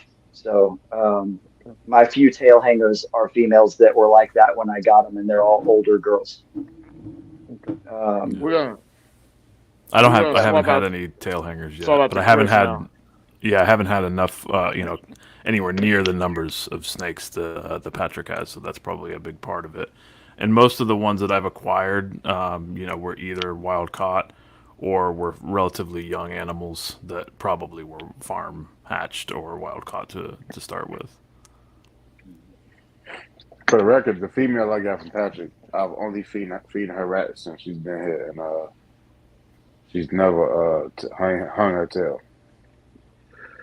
I haven't had any problem with my male from Patrick at all. I just don't He's smash just them though. I feed my females. I space out the feedings. I don't. I never go. I never do like how people they'll go like have to go 3 or 4 feedings without a poop. I don't get that. I could just take your girl out and she'll poop in like 2 days. So, but I do the showers too. I regularly give showers. So. It's a movement thing. They need to move around, and whether you're inducing movement with, that's what a rain chamber does. Stimulates them to move around. It's Yeah. not so much about the hydration as it is the physical stimulation that they're getting out of it. Just like James MJ. Optal, take him out in his Hey, yard. speaking and, of devil, it's like we spoke MJ up. Yeah. MJ, What up, MJ? MJ, you got a cousin. You got a cousin out here. Y'all share commonalities. Oh, in yeah. names. Hey, Chris, I want to get to you. We need a I was gonna ask collaboration. Pat. The frequency. I was going to ask one quick question about that with Pat. What's your opinion on it? Because I haven't dealt with the tail hangers, but I've seen posts about it. I've seen what the animals look like. Do you think it's something that comes strictly from overfeeding, or is it really just that kind of 1-2 combo of overfeeding and constipation and incorrect perch size? I don't think perch size has a whole lot to do with it. I think it's overfeeding, and then also age can be a factor because what's happening is they're losing muscular tension down there. Yeah. They're losing strength, and constant constipation causes all that stuff to stretch out. And when a muscle is forced to stretch, it's going to do one of either two things. It's going to become more relaxed and therefore weaker, or it's going to become overstretched and tight like a rubber band does. Either way, it's less functional. So I'm not sure which of those things is actually happening, but they're I think it's losing muscle less functional function. too because Loose we don't booty have or them tight moving. booty? Yeah, exactly. They're losing we don't function have in them. those muscles. We're not forcing them to move vertically as well too. So I think Exactly. that lower third of their body is not being worked out as much as like the first 2/3. Exactly. And the females don't cruise around as much as the males do. And although my female Beox are very active animals, the most of my, especially when they're some of the older ones are a little more lethargic. I got a whole bunch of Beox, and one of them's like 20 years old, but they're the younger ones, the females are very active. But you're right. When in nature, they're going to roost somewhere between 15 and 150 feet up in the air, and you see them move wrapping down. around. They move. Yeah, and they're going to move down to hunt. Yeah. And so once they've gotten a meal, they're going to be lethargic and digesting. But otherwise, it's every single night they're coming down from their roost, and it seems like there's not a ton of observation, but it seems like chondros roost at about 15 feet when they're actively hunting. They come down and hunt at the ground level, just hanging right above the ground or sometimes on the ground. But once they score a meal, then they go way high up to digest. But they're moving up and down every single night, and our females in captivity are not doing that. I saw Ian had a thing set up where he was having them kind of crawl around on a PVC structure, and I kind of had similar ideas about doing something like that. And I wish that I could do like Chris wants to do, like Ron's doing, like Michael Cermak did with large, tall outdoor enclosures. I think it would completely eliminate any digestive issues whatsoever if my snakes had more space to move around, or if I had time to take them outside to play with them. I used to do that when I had a smaller collection, and I think that it would completely eliminate any digestive issues. You start having them babies, that time go fast, boy. Yeah. So we're gonna cruise on from feeding. The next question is breeding cycles.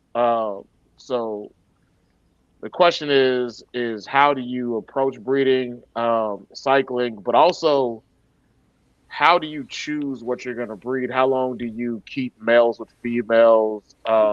And what signs of progress are you looking for in terms of breeding? And we're going to start with Pat first. So I I keep everything on a 12 and 12 light cycle, and I'm gonna change that eventually, but not because I don't believe in light cycling for tropical animals. They live on the fucking equator, and there is no light cycle on the equator. On Biak Island, sunrise is at 6 a.m. and sunset is at 6 p.m. every day, year round. There is no light cycle in the tropics. It's 12 and 12. The reason I'm going to change it is because right now all my lights just come on all at the same time. As soon as it moves its way up to the priority list, my lights are going to fade up and fade off. So they're only Yeah. going to be fully on for like 6 hours or 8 hours or something. And if you were doing a light cycle, really, I think like 10 hours of light and 14 hours of dark is probably a little more natural because of sunrise and sunset variables. But right now, That's what I do everything's in the just, that's what I do in the winter. yeah. And Yeah, I right now, swap everything. mine. So I don't ever change it. It's the same year round. I don't even change it for daylight savings. It's dark earlier when I walk into the room for half of the year. Like I leave it 12 and That's why 12 you're all so the time. aggressive. Um,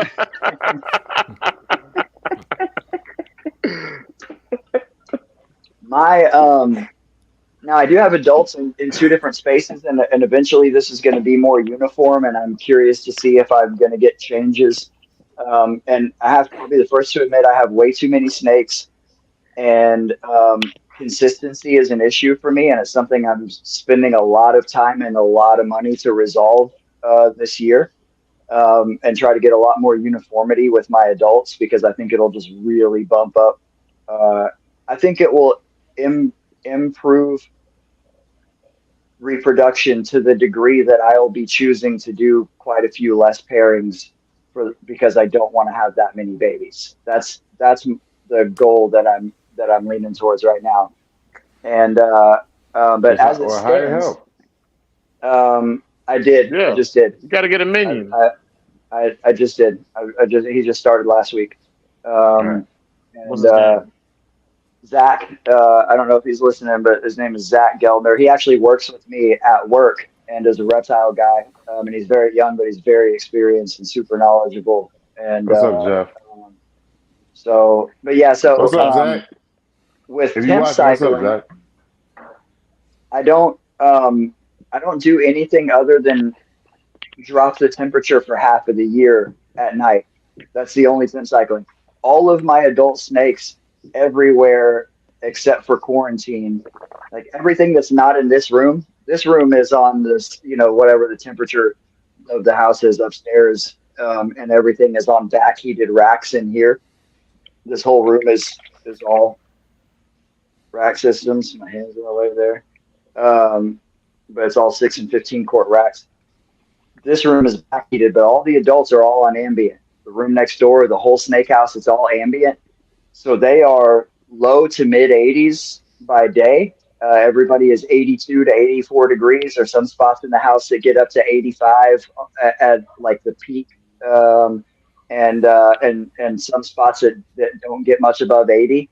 And the cool thing about that is I know where those spots are, and I can put different species in different areas. But for the most part, everything's in the low to mid 80s during the day, and at night for half of the year, it's mid to upper 70s, so 75 to 77. And then at night for the other half of the year, it's like lower 70s, sometimes up to mid 70s. And I have an exception to that where one space during the summer, sometimes if the AC is blasting hard enough downstairs because it's a hot night, it actually gets a little cooler during the summer up in one room. because I have a Yeah, I be broken blasting hard on hot nights too. damper. Yeah.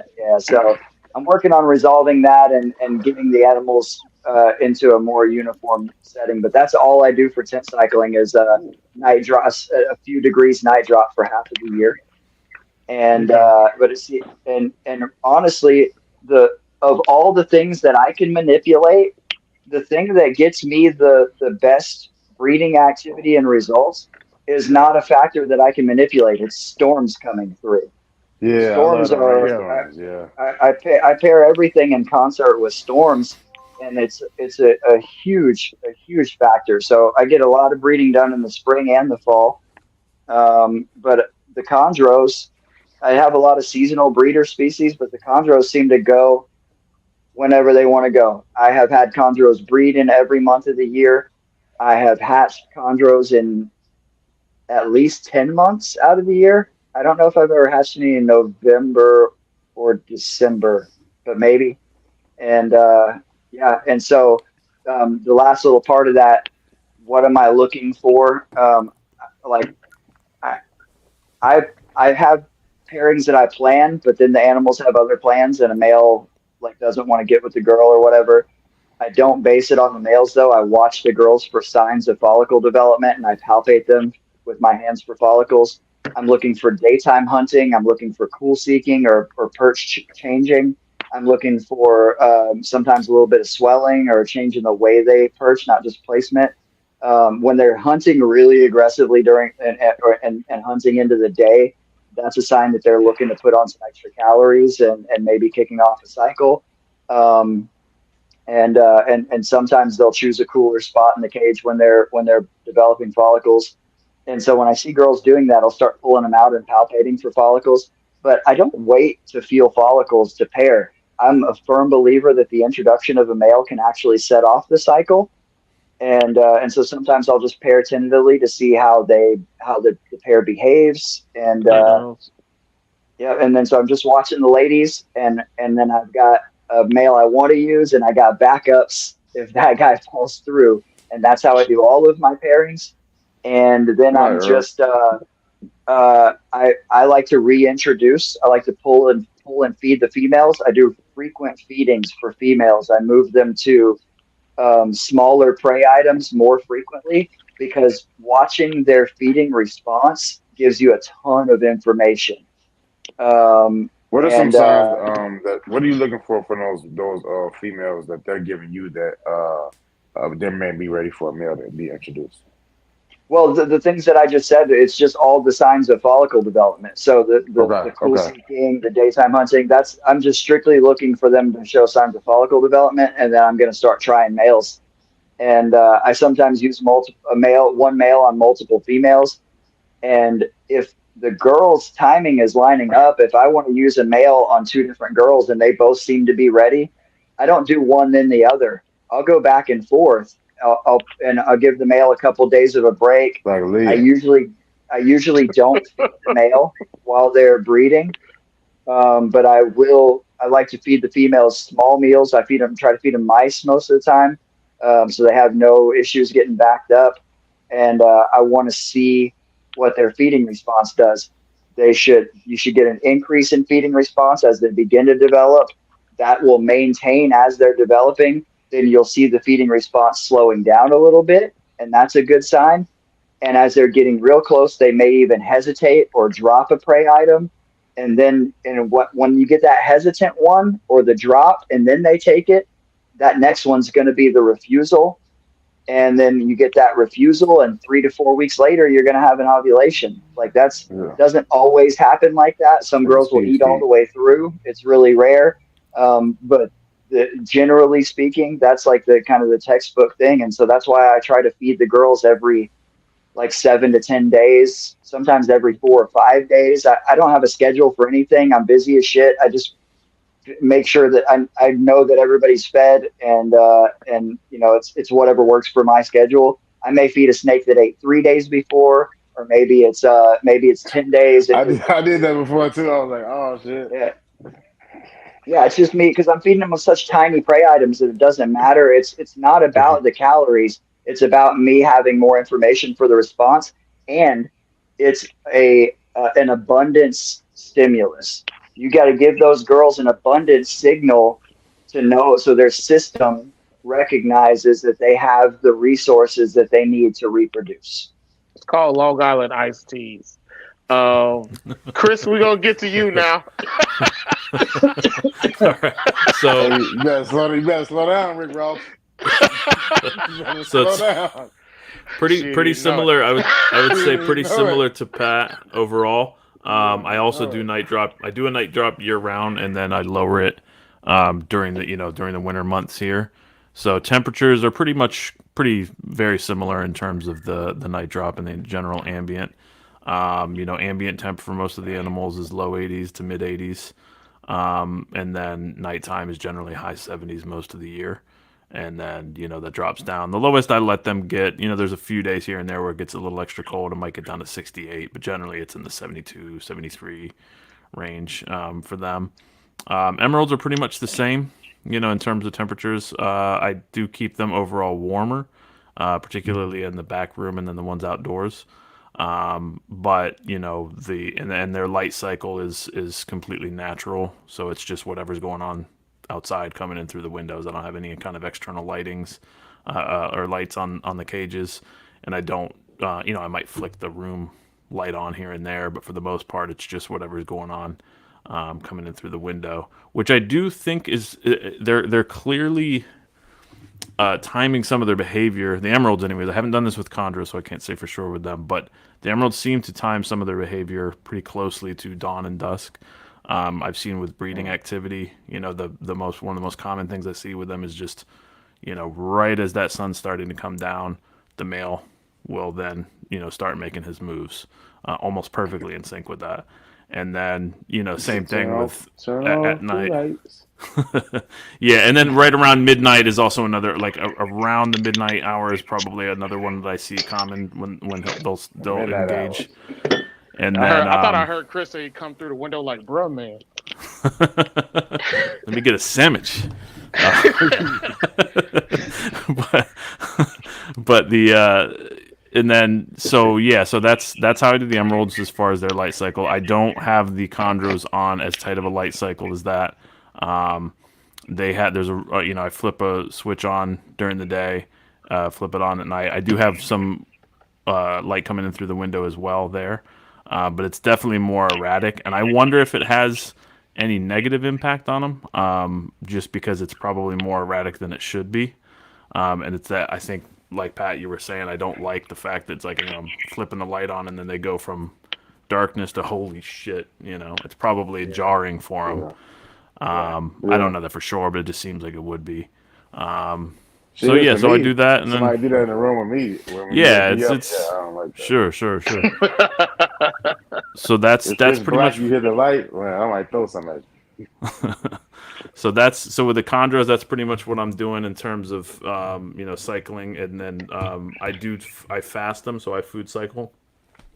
So I'll take them off food completely, usually starting around the end of October, and then I just don't feed them again until somewhere January, February, March-ish, depending. I've been kind of pushing it a little later every year, based on listening to some of the stuff that Vin Russo talks about and Warren Booth as well. I think in general, I'm moving more towards that kind of seasonal approach to feeding. It seems sensible to me. John Wilkes Booth. Some random bullshit. So I've been doing that, and and then when I start ramping up food, I'll start pairing them before I feed them again. I'll start pairing them generally like I'll like I said, I'll take them off food around the end of October, beginning of November. I'll start pairing them maybe 6 weeks later, 8 weeks later, something like that, and then I base what I'm doing as far as food on what activity I'm seeing from them. So if I put a pair together and they're going right at it and everything's looking great, and then I go ahead and just start feeding the female. I don't know if that's the best approach or not, but that's what I've been doing, and I'll feed them more frequently, like Pat said. So usually smaller prey items in general, more frequently. And then as she starts building and looks like she's starting to develop and things are going in the right direction and she just wants, crazy amounts of food, then I'll try to hit her with a few big meals as well.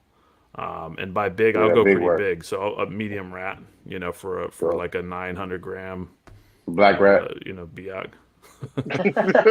BBC rat. BBR. BBR. I didn't say that. So yeah, and then emeralds is pretty similar, of course, but a lot larger meals in general. No, this is I thought that was like that pink horsepower Cameron was drinking in that interview. no, bro, this is a drink that I'm gonna drink after the show. Okay. The little container. It's called a THC shot. Oh, I thought you was drinking the pink. So honey it's powder. for sleep. It's for sleeping and pain. Man, why are you going to my medicals? You know what I'm saying? I think you just violated a HIPAA law.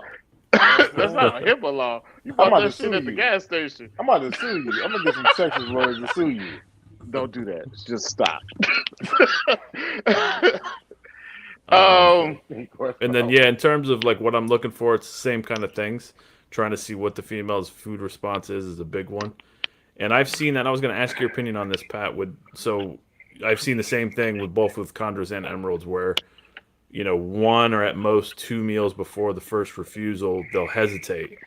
It almost looks like they're sizing the meal up, like they would maybe take it if it was smaller.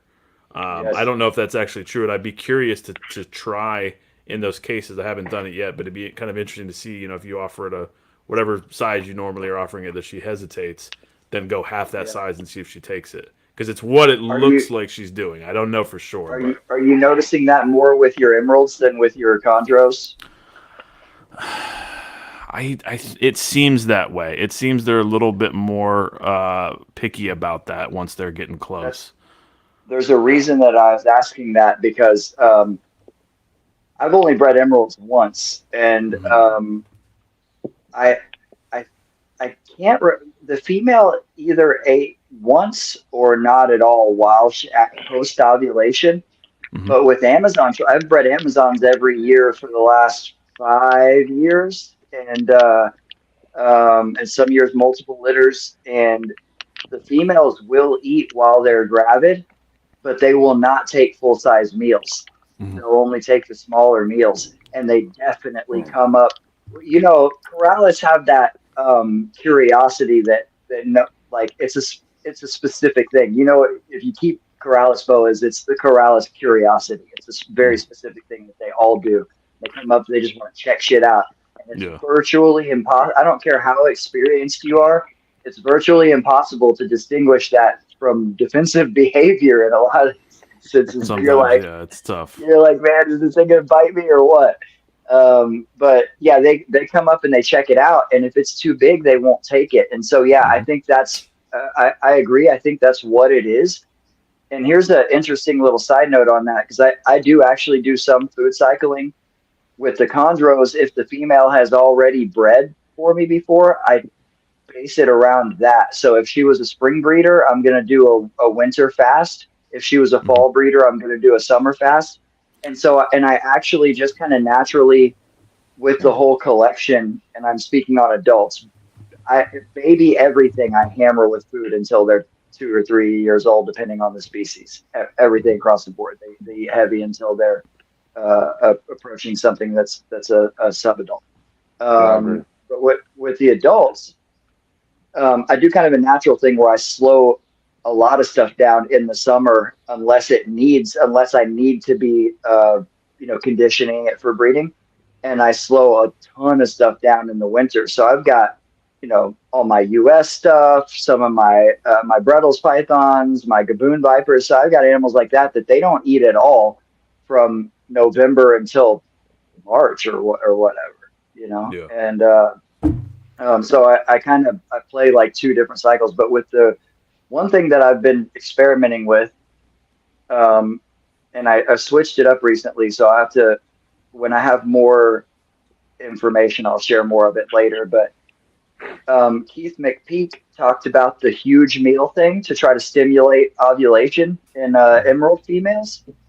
And I tried it with chondros a few times. Didn't really seem to do much. But because he said he did it with blood pythons and with emerald tree boas, and he knew he had a sweet spot where he knew if he hit him with a big meal that it could stimulate him to ovulate.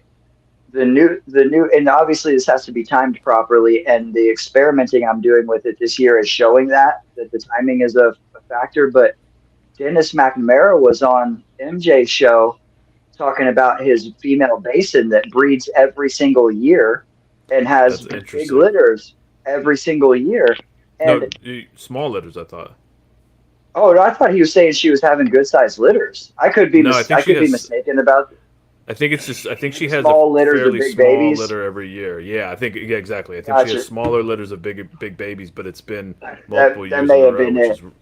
Yeah, interesting. And what, like he said, like 5 years in a row or something. Now, what I will say about that is that she could just be a genetic outlier. Like that one animal's not a good sample size to say, oh, well, look, basins should breed every year. Because anytime that I breed any live bearer, it takes so long and it's so taxing on them that like by the time they have babies, you're like, I'm supposed to be pairing this thing in 2 more months. There's no way. Like, there's no way that it's going to be conditioned for it. So but then, like we talked about with the Colorado guys, Jason had that one female chondro that produced 6 years in a row and had big clutches. So Dennis's female could be an outlier. Yeah. Shout out to them real artifacts. All right. All right. So that's the point, though, is that Dennis said he did the same thing, but he gave her multiple small prey items all at once for that big meal. So instead of giving her a big old rat, he gave her like 5 small mice or whatever. I tried that multiple times this year. So like I say, I'll share more information over the next, I need a couple of years to play with that to have some good information on it. But I'm playing with that now, and I won't say too much, but so far it's showing some promising results. Yeah, I know Ryan mentioned, his belief in that. Ryan Young mentioned that he's seen correlation with a big, well-timed big meal, and across the spectrum, I believe is what he said with pythons. I don't know if he also felt that way with boas, but I know he said that about pythons, and wouldn't shock me if it was similar. I've done a little bit of experimenting with that. I haven't noticed so much of that as much as it just seems like they need to have the proper weight and size to at the right time when they're ready to go, and as far as having good results. I wonder if the 2 litters I've had that were bad with emeralds were due to the females. Looking back on it in hindsight, I'm like, I don't think she was probably had the kind of condition she should have, going into it. Even though she ovulated and went through the process, it's like it's probably why you got a lot of slugs, because she just wasn't as thick as she should have been. But anyways, I just wanted to say my little piece on that. Travis, you were saying something. Yeah, are y'all ready to get down? First of all, before we switch on, I gotta say this. No Diddy. First off, no Diddy. First of all, I gotta say this before we switch off. That turned into with my last clutch, I told Pat, I was just like, "Hey man, I don't think this female is gravid anymore." And he was just like, "Wow." I was like, "Because last night I fed her a jumbo mouse." And he was just like, "Why the fuck did you do that?" I know that's what he was thinking. But you think that jumbo mouse sent her to her ovulation though? Like 2 weeks later, she laid her eggs. It was weird. I don't know. But yeah, some of them, some chondro females will eat even though they are about to lay eggs. Yeah, Because multiple people have had females that lay with no pre-lay shed this year too. So. If I'm sure they're gravid, I don't it was even the offer same them food. So.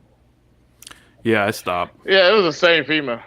Yeah, I did it. I did it. That's what happened when you don't. This was when you what? Huh? What Nah, I said, what's the next topic? Shut your ass up. I missed what he said. Fucking big head. All right, No, so he this don't is keep a schedule. shut your ass. You don't keep no schedule. Your ass is late everywhere. I do. Well, look, hey, it's better late than never. Man, all right. Neo Saying? husbandry, all facets of it, from keeping in tubs. How do you keep temperature? Establishing babies. Things that you realize that you would change from the beginning to where you at now, and just how do you deal with the whole keeping of neos, not just keeping them, but just how do you deal with it mentally, because it gets old. It gets old. um, and I know somebody has statistics, and that Got a man's 30 name is ball. Pat. So we're gonna let Pat go first.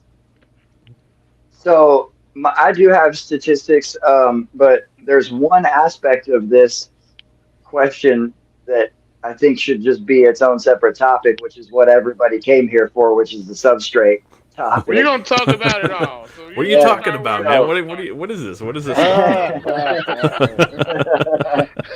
And look, You gotta I get the did my kettlebell out. You I got to did duck my this. homework.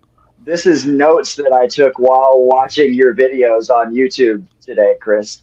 y'all know y'all gotta fight after this Oh. shit. Y'all gotta fight. Man. No, Oh, look, man. This man um, did the Kendrick. I'm- He wouldn't have got real information on Yeah. yeah, well, no, because Patrick I Lamar. knew.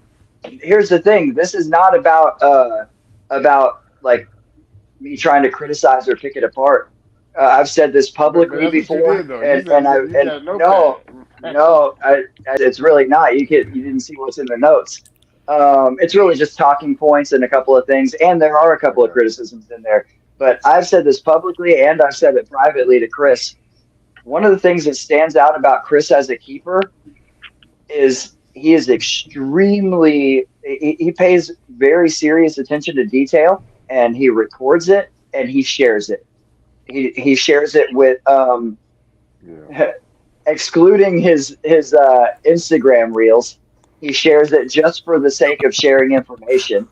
In Instagram reels, and memes. he's and memes. He's talking shit and taking stabs and jabs and doing all that stuff. Shooting But from in the I have his some fun posts, there. I definitely Shooting have from some the fun. hip. yes, yeah. But in the posts on Facebook, whether it's maternal incubation or whatever it is, he takes really thorough notes and he just shares information for the sake of sharing information, including his mistakes and the failures and everything. And it's super important.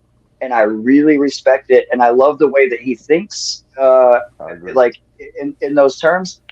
And again, I've shared that with him privately, and I've said it publicly. The Appreciate but Same I thing, watched same the thing. videos because I knew he would be that way in the videos. When I clicked and saw the link of the videos, I said, okay, these are going to be well thought out and have a lot of detail and explanation. And so that's why I watched them. And I'll get to general neonate stuff because I think we should do the water substrate things kind of a little bit separately. But Hey, Patrick, I before we knew- get into that, though, you got to admit, he does have like one of those smooth serial killery voices, though. Okay, we're not doing that You to can him see- today. We're Dude, not we- doing you this to him. An hour you and can see, 48 like, minutes in, finally got called a serial killer. I'm going to give you props, Keno, for making it that For long making before it that calling a long? white guy. I know. Listen, For Only- taking that long to call a one- white guy a serial killer. Only one midget comment and only one serial killer comment. It's not bad. Keno's It's not improving. He's on You a can see, positive look, trajectory. you can see that, like, if you kick it around Chris enough, you'll be like, you just nod off, and then you wake up, in a bowl of acid. How are you waking up in the acid? Hey, What if, he like what the if he Barry said White he of only snakes, man. He got that baritone voice. He's like, he does And I breathe he does snakes. have a good narrator's voice. That's for He sure. does. That's for He sure. does. And what if PBR this voice. He has a PBR voice. It's soothing, man. It's like, yeah. What if he said that he only serial kills midgets though? No, see, this is getting into. This is where I think things are really. Time out. Yeah. That's disrespectful. We can't have That's that. where Kino. I think all the little people and serial killer talk and the blade and everything.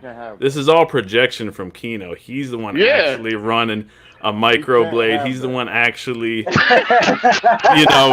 got little women in his basement. This is what this all really is. He's trying to be famous for becoming the first black serial killer to focus exclusively on little women. But also pimping little women as well. Exactly. I was never. I would like to point out. Hold on, man. I gotta say something. He put a blade in the CBR vernacular. You can't put that against me. He did that. Well, go ahead. I didn't do that. Yes, he did. That was on Randy. There's so much good information in this podcast tonight, and so much awesome shit we're talking about. And I have to say, the highlight so far is Chris just redefined microblade. Yeah. You know what, Chris? This might be it. I wish that we could still get Boondocks episodes, but this would be a really good I have them on DVD. I have them on DVD.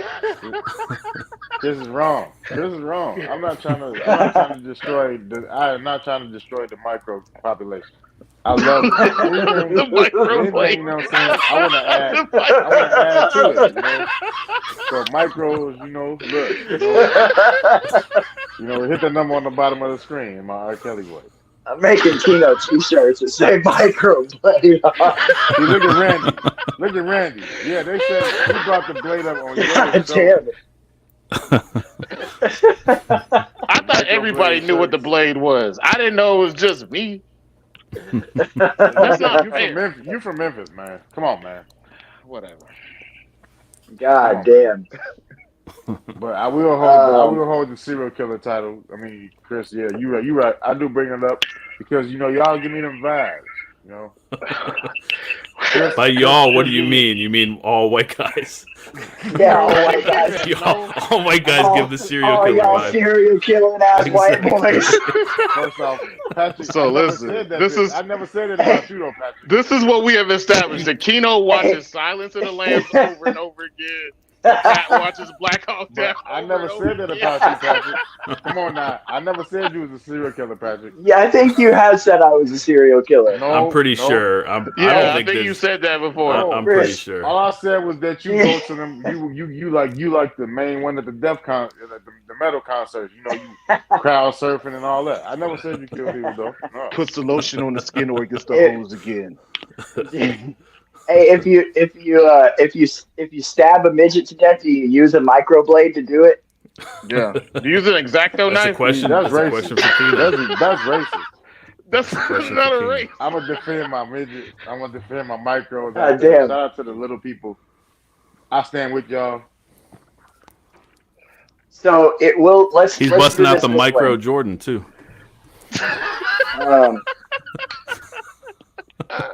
This is all I love y'all. When I first set up Neos, this is how I do it. Okay. So I can't call this clutch 4 because I actually didn't produce these. These are pure Sorong babies. I had a setup out. And but I just wanted to show this setup. So one of my buddies got an unexpected clutch locally. He didn't know his girl was gravid, and he brought me a bunch of fucked up eggs that were dropped from the perch, and they'd been sitting in a weird box with a heat pad on the side of it for days. And there were 3 good eggs, and I hatched all 3 of them. So that's what these are.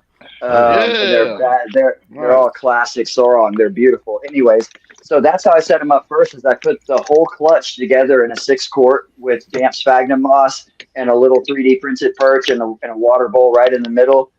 And when they are pretty shed, I do mist them every day or damn near, and just very light. I don't heavily spray. And to make a note on something Chris has said about spraying, even when I do spray other animals, most of the time I don't directly spray. I actually spray the top of the enclosure over the animal and let it rain down on them. Yeah, and And so, and I don't do a ton of spraying with adult anything, but when I do, that's how I do it. That's bigger And shot. then once they go into where they're entering the shed cycle, that's when I separate them all out. And I used to let them shed together and then start separating them. And then once the idea of shed sexing came around, I started separating beforehand, but that hasn't been working out too well for us. So I just think it's a little more. But how do you know? But like I always want to ask this: if you leave them and let them shed, how do you know? If you got 4 or 5 that shed on the same day, how do you know which one shed? Well, that's why I'm saying. That's why I started separating them as soon as they entered the cycle. Once I found out that shed sexing was a thing, and then so after they when I separate them out, it's the same size tub, and this is super simple. Miss King been watching the Chondro community. Yeah.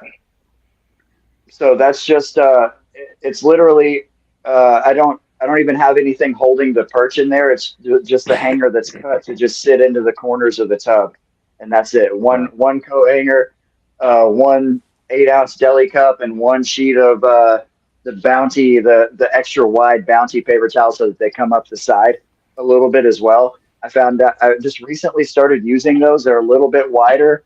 I always liked that the Bounties sat right into the bottom of the 6 quarts, and the ones that fit perfectly are faster to change out, which is cool when you have 60 million snakes. But these ones being a little bit wider, if I take the extra half a second that it takes to press it in there, I don't get as much funk in that little lip around the edge of the bottom of the tub.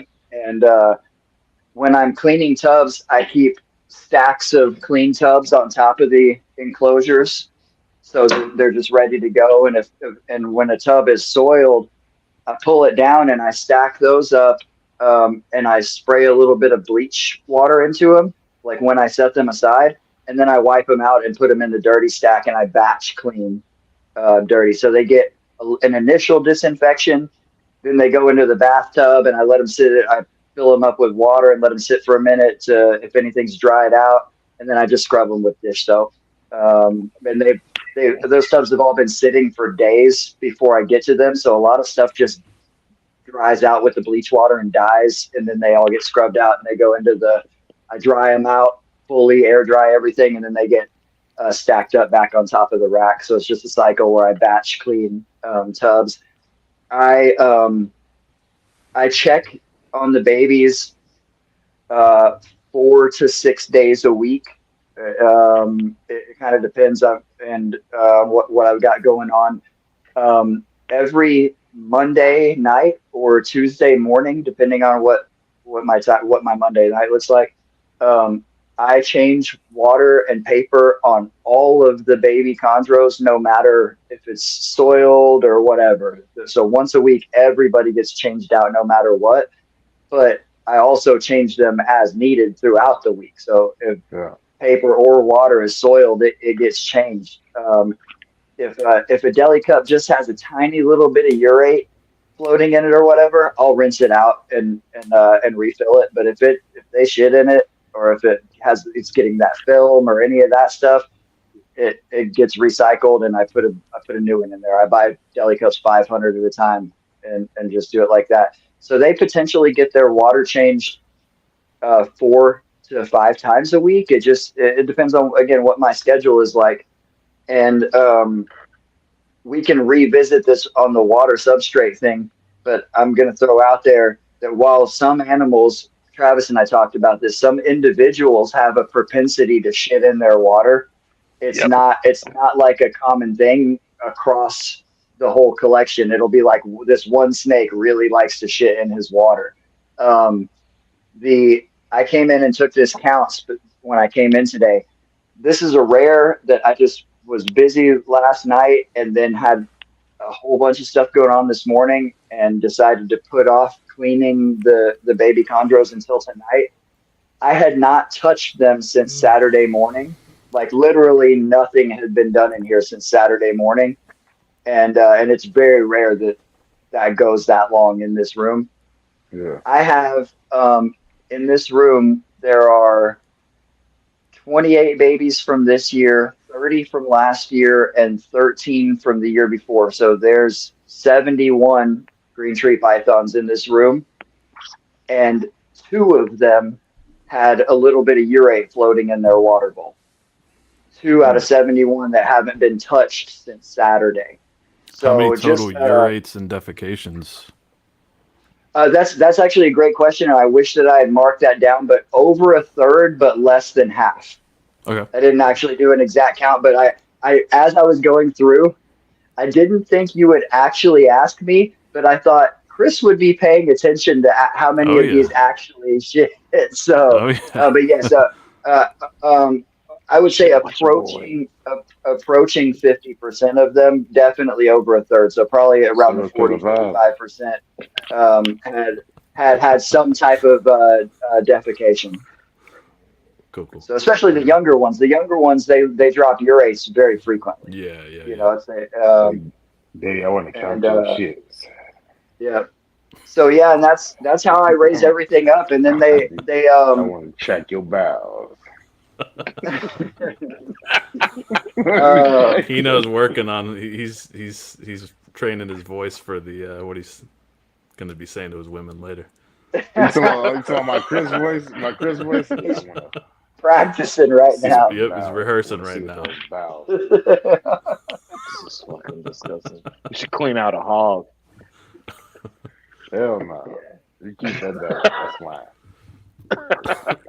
Pork on my fork.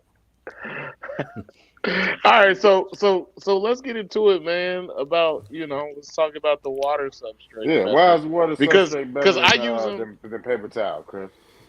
Oh, hang on one second here. What the fuck is? What you do, Trav? I use the water method. So the first time I used it was with the second clutch, and I used paper towels. Then I switched to water, got them all feeding. Then switching back to paper towels. And then with this clutch, because I don't know, about 2 weeks ago, I switched from water to paper towels because most of them were eaten already.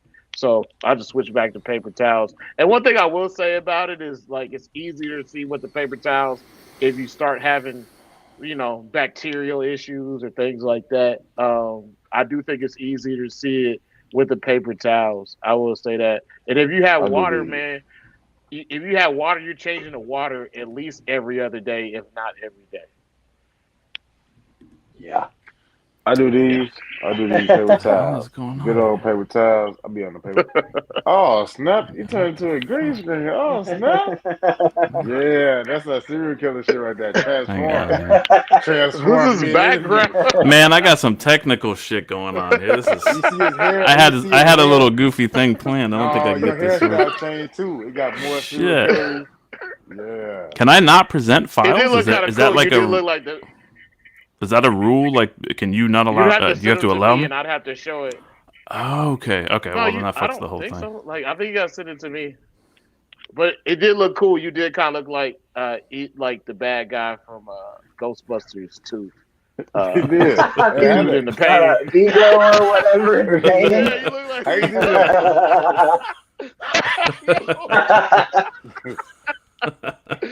that? Like you just crawled out of a painting with wispy hair, bro.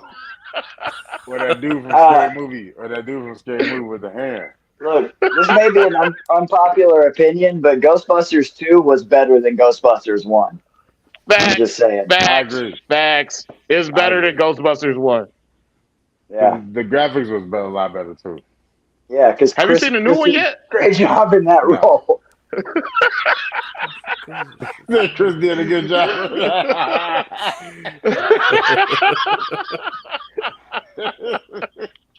Fuck.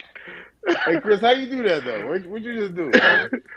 I was trying to do something. Hang on a second here. You got that Jerry Dahmer kit. There we go. Yeah, he looked like Vigo.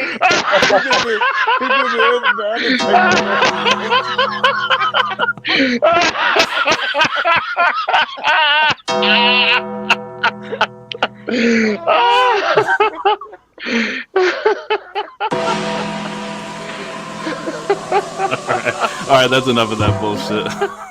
I was trying to make that. It was supposed to be a smoother transition. It didn't work. Yo, out. you I should couldn't have. present the You should have file. said came in real slow like the Undertaker. I was gonna do some goofy shit, but yeah, it didn't work out because I couldn't present a file. So Bro, anyway, that cat, you gotta do that when you first come on. That gotta be the intro. Like, you gotta let that ride for like 30 seconds. 30 seconds of that song, bro. all right. So yeah, that didn't work out as well as I would hope. But anyway, I was That trying to have a guy's little fun name with is the Undertaker. that. All right, so we're getting into the water topic now, right? Yeah. Yeah. Why is Neos and yearlings and whatever you keep them over being kept over water better? Well, it's better that it's not so much to say that you can't get good results doing it other ways.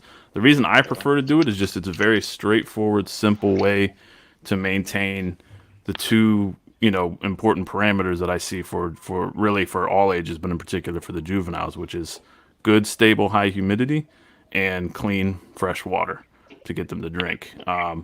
I started doing that before I hatched my first chondro clutch. I was looking, researching, seeing what everybody was doing. So I, saw all the typical setups. And what stood out to me was Ed Marino's setup over water. And so I was really trying to think, well, why would he do that? You know what I mean? A lot of people are using paper towel. What's the advantage, of keeping them over water? And I never really asked Ed specifically what his views on it. I should actually see if he feels the same exact way. But what I came to is I just kept coming back to like, well, what's the paper towel actually doing? You see a lot of these setups where the paper towel is completely saturated, essentially the same amount of water on the bottom of the tub as what I'm doing, keeping them over water. So what's the paper towel actually providing in that sense? And so I just kept trying to think of like, well, what's the major benefit? And I couldn't think of anything that seemed logical enough to me to implement it. So I decided right off the bat, I started with the first chondro clutch, keeping them over water. And but I was still misting them at that point in 2020. So I would spray them a little bit, particularly the hatchlings. And I would spray around the tub, just all the typical stuff. And then as I was doing that, I started kind of thinking more and more about it and looking how the animals were behaving. I just started really questioning this. Particularly, it got my brain going to see some of the people that were very insistent that like, oh, the raindrops are so critical, the droplets are so critical for them. And if they're not being sprayed, they're not healthy, they're not drinking enough, they're not this, that, and the other. And I really just felt like, I don't know if I believe that. I just don't know that that's what's really triggering these animals as much as the humidity changes and the pressure changes and just fresh water changes. So I started backing off of that slowly over the course of probably about 2 years, stopping spraying altogether probably around 2022, maybe 2021 actually, I can't remember. I think it was 2021, the second or third chondro clutch. I just decided, I'm like, well, let me see if I'm just keeping them over water. Let me see what happens with the first shed with no spraying whatsoever. So no additional, humidity or hydration methods other than just the water, fresh water change daily, and see if they have a good shed and see if it works. And they all shed clean. They all seemed to be having, behaving no differently than had I been spraying them, daily. So that to me was also one of these like, all right, well, it seemed to work that time. So I kept doing it from that point on. And I just found myself eventually just not spraying any of the adults or any of the animals of any age, and just focusing on trying to keep the humidity stable. I bumped everything up higher than is typical. So I was doing, 40, 50%, 60% at the highest before for adults anyways. Neos, of course, were higher because they were being kept over water already. But I started bumping it up more into the 70, 80, 85% range. For all of the adults, emeralds as well. And once I did that, any of the typical signs, occasional stuff I would see in terms of dehydration, just went away.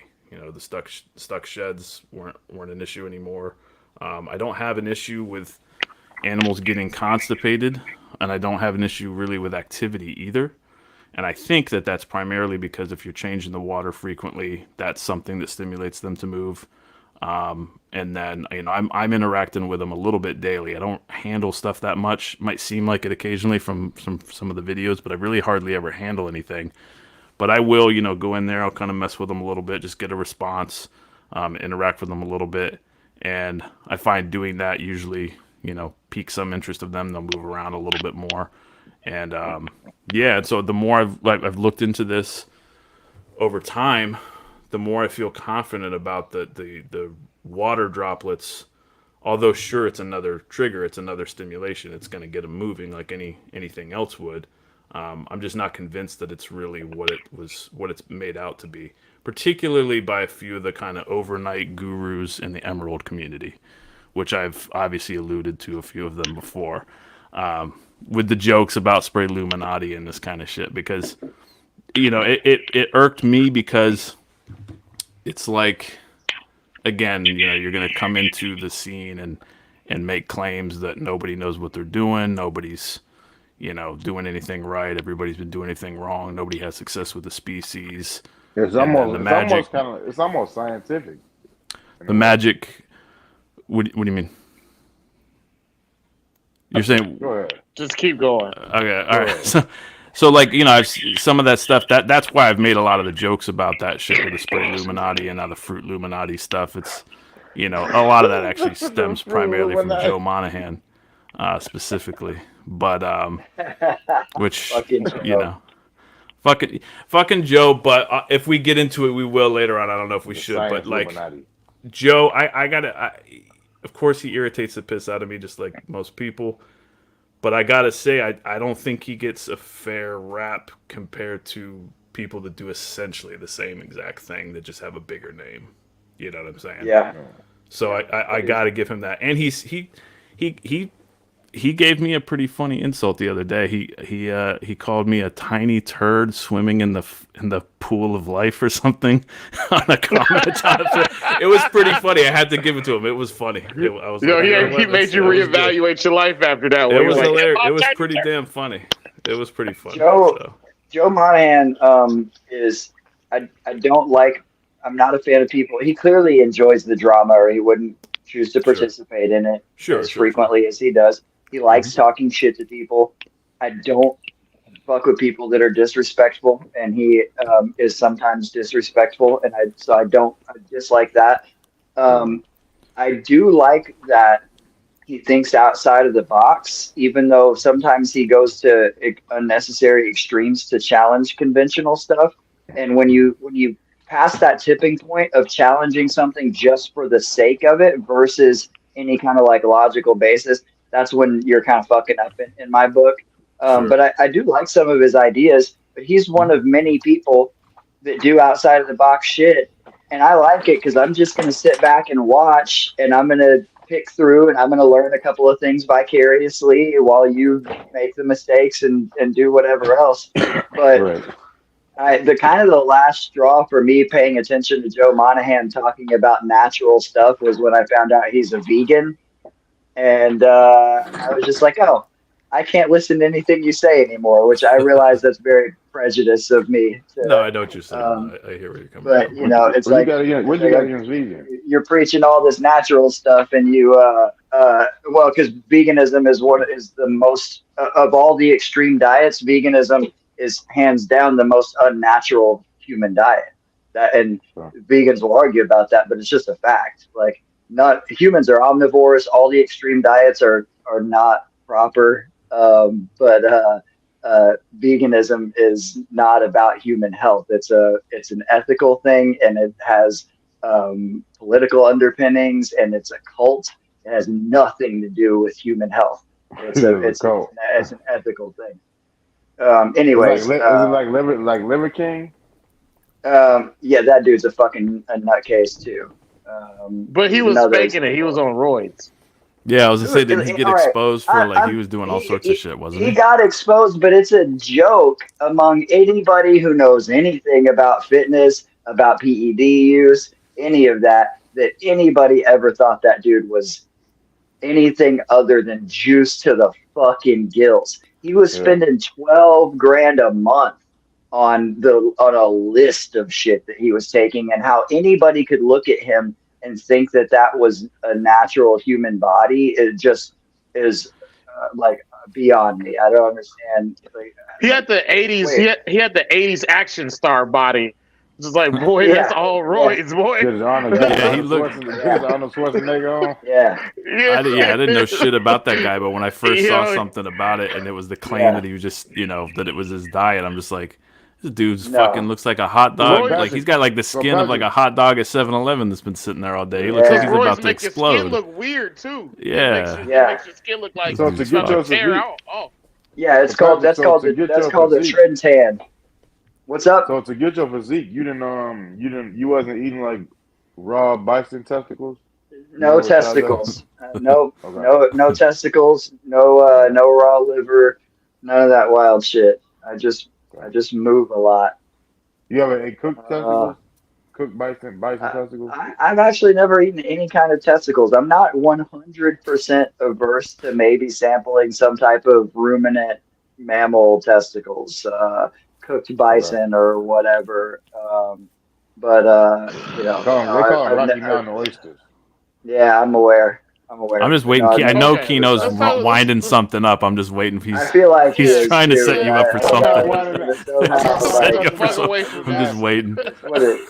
He does seem like he's fishing a little bit over there. He like to, he work on his body. I was just wondering, if you was doing any raw food like that, Sushi is the only raw food that I eat. Or the only raw meat that I eat. Obviously, I eat a lot of fruit. Okay, so let's get to your list. Not meat. Let's get to your list of things, I like Pat. raw meat too. It's just, we'll talk about that offline. I would like to. Well, I want to know if Chris is finished on the water substrate thing, because this is like I'm not sure where we dropped off. Yeah, I think I was just saying basically like a little bit what my experience has been with it so far. So essentially, I'm at the point now where I haven't. It's been at least 2, if not 3 years since I've sprayed any of these animals, and that includes establishing wild-caught emeralds, which is the one everybody says has to be sprayed. You know what I mean? That was also one of the reasons. If you've seen the jokes and shit that I put about the spray Illuminati and all that stuff, a big part of the reason why I made those jokes is A, it's just fun to do stupid creative bullshit, and then B, it was because, again, it's like I'm seeing these overnight guru types like Joe, like a couple of others, that are out there saying they're making this claim after owning, emeralds for a couple of months, and then basically being like, well, everybody's got it wrong. I've broken the whole system down, and I've figured it all out. And the claim was essentially the same between the two main kind of overnight gurus, which was that, blasting them with rain, for anywhere from 20-30 minutes to a few hours a day or multiple times a day was fixing everything. So, chronic regurgitation was going away, supposedly. All the dehydration problems were supposedly going away. All these health problems that wild-caught emeralds are notorious for having were supposedly going away. A lot of big claims that didn't seem to be backed up. And so I would see stuff from Joe in particular, saying he's got superior hydration and the animals don't need high humidity.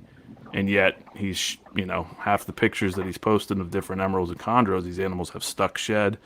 And then they're guzzling like crazy when you finally put some water on them. Which, in my opinion, I could be wrong about this, but I feel pretty confident in it. If you missed an animal, and I'm not talking about casual drinking, I'm not talking about a normal drinking response. If you missed an animal and it's like desperately guzzling water like crazy, to me, that's the sign of an animal that's desperate for water because it's dehydrated. It's not because it loves rain so much. It's that it's doing what it's got to do, which is get hydrated. So that's where a lot of that kind of, the joking and that shit. And I've gone probably a little off the rails with some of it. But that's where that stemmed from. So, and then in listening and looking at more of a little bit about their natural habitats and trying to understand that, you see that both with chondros and emeralds, they're their humidity levels are very high and quite stable the overwhelming majority of the time throughout the year. You're talking a low humidity level in this, low for them. Like, for example, the Suriname video that was just put out by Dave Kaufman, they went during a time of a pretty rare drought with in Suriname, in that region. I don't know exactly how many days it had been without rain, but it had been, I think, 10, 20, 30 days with very, very little rain. Did he go down there with? Did he go down with Amy? Yeah. Yeah. Mm-hmm. Okay, I haven't watched that yet. It was like a group. It's a good video, but 7 people. Yeah, it was a group of people. It was a good video, like you would expect. But one of the things I found interesting about that is that, so these animals are, they've been in the midst of a drought, and this is in all the Suriname videos that have been put out from that trip. So these animals are in the midst of a drought, and yet they look perfectly hydrated. All the ones they're finding look they look perfect, basically. That you can tell these animals are clearly hydrated. So what are they doing? And I'm not saying I know exactly what they're doing, but what are they doing during these periods of drought that's enabling them to remain? Somebody's out there with a spray bottle or a mist. Right? They got a water hose. Got to get these little bastards. You know what I mean? But I know it bugs people to bring it up. I get no responses. I've tried to bring the topic. You got up. kicked Nobody out, wants to, and you got nobody you got wants to, with me to now. talk about it. But to me, it's interesting. I think that there's something to the humidity level.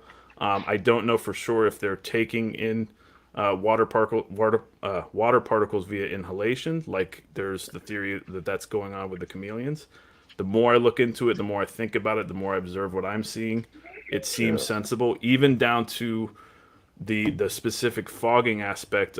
There's a guy that I've been chatting with a little bit on Instagram who has he's new to chondros, but he actually had set him up with a fogger, which in the past I would think, fuck foggers. I just kind of immediately, had a knee-jerk reaction to them, like I forget foggers, they're no good. But he pointed out something interesting to me in that he took the fogger away from them and was trying to just spray and everything, and he was getting bad sheds and some of these problems again. He put the fogger back on them. Those problems went away. And he's pointed out, he noticed that the snake seems to be doing the same behavior that Peter Natros talks about and Bill Strand talked about with the chameleons, where if you have a fogger that's in that cage that's just essentially not set up completely right, instead of enveloping the whole cage, it's just sending like a single stream. The animal will position itself exactly in that stream every night. As soon as wherever you put that chameleon will do that. He's saying his chondro is doing the same thing. It's going right under where the fog is, so that it catches it every any time that whenever it kicks on. I don't know if he's doing it daily and nightly. I can't remember. So I got to wonder about that. Like it's probably not necessarily their sole means of hydration, but it does lead you to wonder how much of that they're able to take in that method. And I at some point would like to experiment with foggers and see, if it makes a big difference, if there's anything really tangible there. But I think even just with really high humid air, they're likely able to at least not desiccate as much as thoroughly as they would in the drier air. Because from my understandings with it, and now this is based on humans, it's not the same. It may not be exactly the same for reptiles or these specific species, but the drier air generally triggers you to lose more water vapor as you exhale. So you're losing, if nothing else, you're losing more water. But I can't help but think, you're going to be losing water through vapor, or the animals are at all times. And with the high humid air, if they're replenishing it, then you're not getting a problem. But if it's too dry, there's where your problem is. They're losing, potentially the equivalent, human equivalent of 1 or 2 liters per night that they've got to get back somehow. And if they're not getting that, properly, then you're going to be having all these problems with constipation, with dehydration, stuck sheds, all that kind of stuff. So that's my take on it. And as far as keeping them over water specifically, it's more so just that I found it to be a very convenient method of achieving, like I said, those 2 parameters of, regular, fresh, clean water to trigger drinking, and then, stable high humidity rather than the wildly spiking up and down stuff. Yeah. Okay. What Let's was the- get to Pat's Patrick. dossier. Yeah, what was some of the So- talking points that you was writing down? Well, there's a few things. First of all, I'm not as with this is the way I am on almost any like contentious subject or like, you know, I'm not into politics, but I don't lean real hard one way or the other. Pick a lane, Pat. Pick politically, a lane. no, that's the thing, man. My lane is sitting on the fence above all the bullshit, looking at things objectively, With no rather shadow. than dropping off in a lane full of sheep and doing that thing. Dropping It's kettlebells fucked on up. people. Yeah, dropping kettlebells on people. But there's so much argument about like the whole humidity versus hydration thing, and they are inextricably tied to one another. And I think one of the main reasons that that's the case is what Chris just said. When it's really humid outside, it feels like you're sweating more than when it's dry heat, but it's just that the water, the moisture that your body is losing is not evaporating at the same rate. Like you still are sweating, whether it's 90 degrees and 10% humidity or 90 degrees and 90% humidity. The sweat just stays on your body when it's 90% humidity because the water doesn't evaporate as readily because of the humidity differential is lower. When the air is drier, you're still losing that moisture. And so while animals can be hydrated really well in low humidity, they can also be dehydrated or thoroughly dehydrated in high humidity. And so my point in saying that is that there are multiple factors here. It's not any one of these things. These things are tied together and there's multiple reasons. And I'll give some examples. I think the worst basin setups that I've ever seen were at Nerd. They were vertically oriented with extreme with the drip system in there. I don't know if he had any drip or not. I know he had a way oversized, completely untextured PVC perches, like way oversized perches. He had like a drip system. He had like crazy high wattage red heat lamps on top and was keeping the top of the enclosure near 100 degrees. And then the bottom of the enclosure was sopping wet sphagnum moss. So you're cooking them at the top. You're not giving them a comfortable perch. The humidity is really high, but it's a cesspool in the bottom of the enclosure because he's not changing that out. It's just sitting there wet. And while sphagnum moss is highly resistant to mold and bacteria, it just has sphagnum moss because it grows literally in bogs. It has antimicrobial properties, but that only goes so far. If you keep sphagnum wet enough, it does mold over. And but the animals are not going to choose lower perches. They're going to choose the place as high as they can get where they're maybe not cooking themselves. And he posted a video where he's peeling stuck shed off of a basin, and somebody comments, and Kevin replied, he said, "Not all snakes shed in one perfect piece like a corn snake." Well, yeah, the fuck they do. All snakes shed in one perfect piece like a corn snake when the conditions are proper for them to do so. Does that mean that every wild shed is a good shed? No, there's plenty of species that live in areas where the conditions fluctuate so drastically, or where their health is subpar, or they just luck of the draw didn't get enough water or whatever. I never seen the chondro in the wild with a stuck shed though. Well, and Dan Natush said that the other night too. He said he's never seen any stuck shed on a wild chondro. Probably pretty rare, but I'm sure to say it never happens is probably not the case. But no, and if it does happen, it would, the place that it's going to be most likely to happen would be down there where he's at in the Iron Range, where they have legitimate fluctuations. But he even said in the podcast that during their dry season, the humidity is 60%.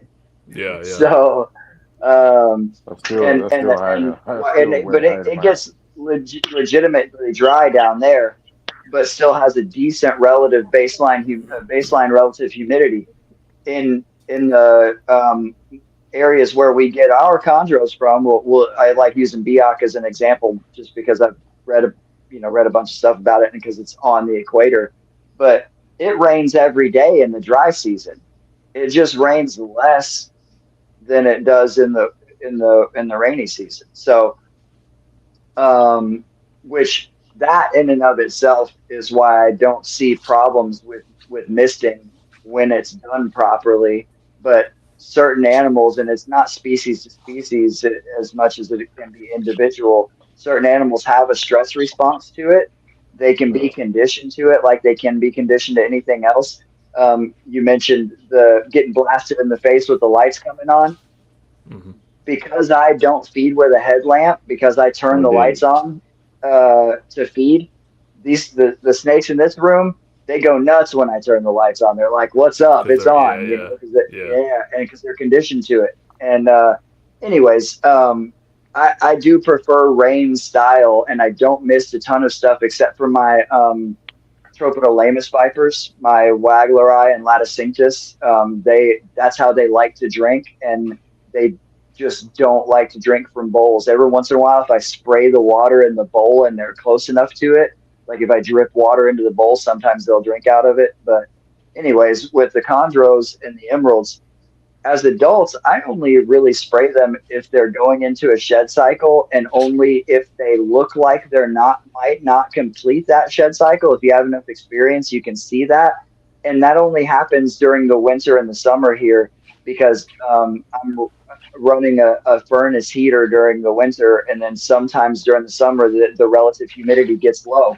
So despite how frequently I change the water, sometimes I'll get less than perfect sheds. I never get like stuck sheds, bad sheds.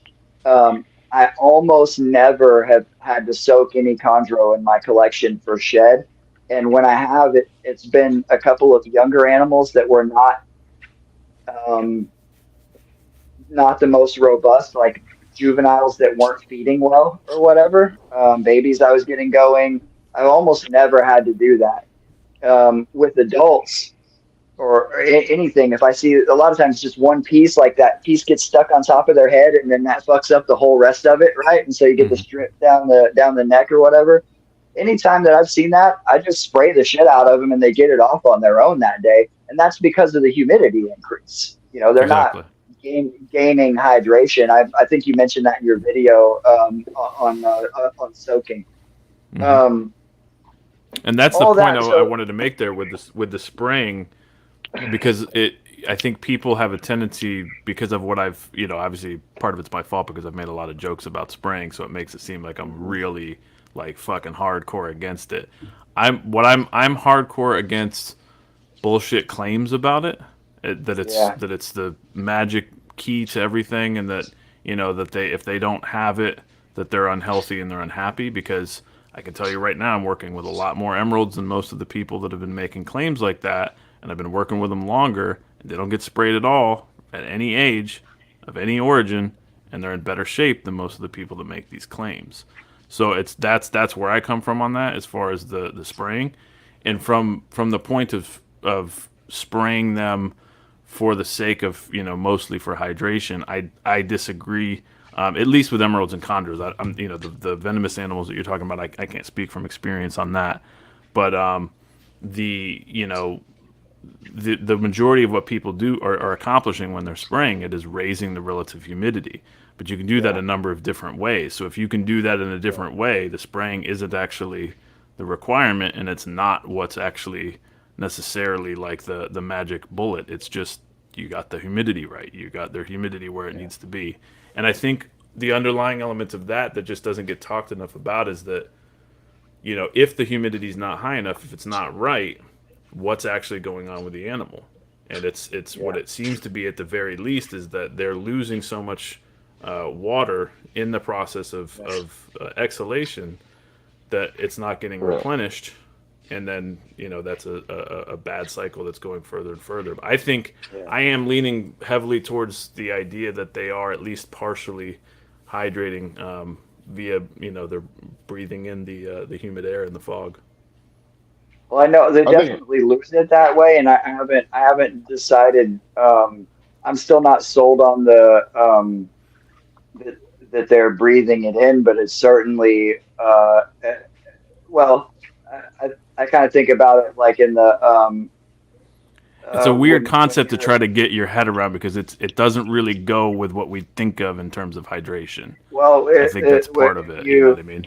if you draw a parallel to muscle hypertrophy, Uh-huh. building muscle is not just about building muscle, it's about mitigating muscle loss because both Mm-hmm. of those things are constantly happening in your body. I watched a video today that said that most of the muscles in your body have about a 1 month turnover rate, meaning that your bicep is not the same muscle tissue that it was well, no, it wasn't 1 month, it was 100 days. It was 1 month for the brain and 100 days for most of your skeletal muscle.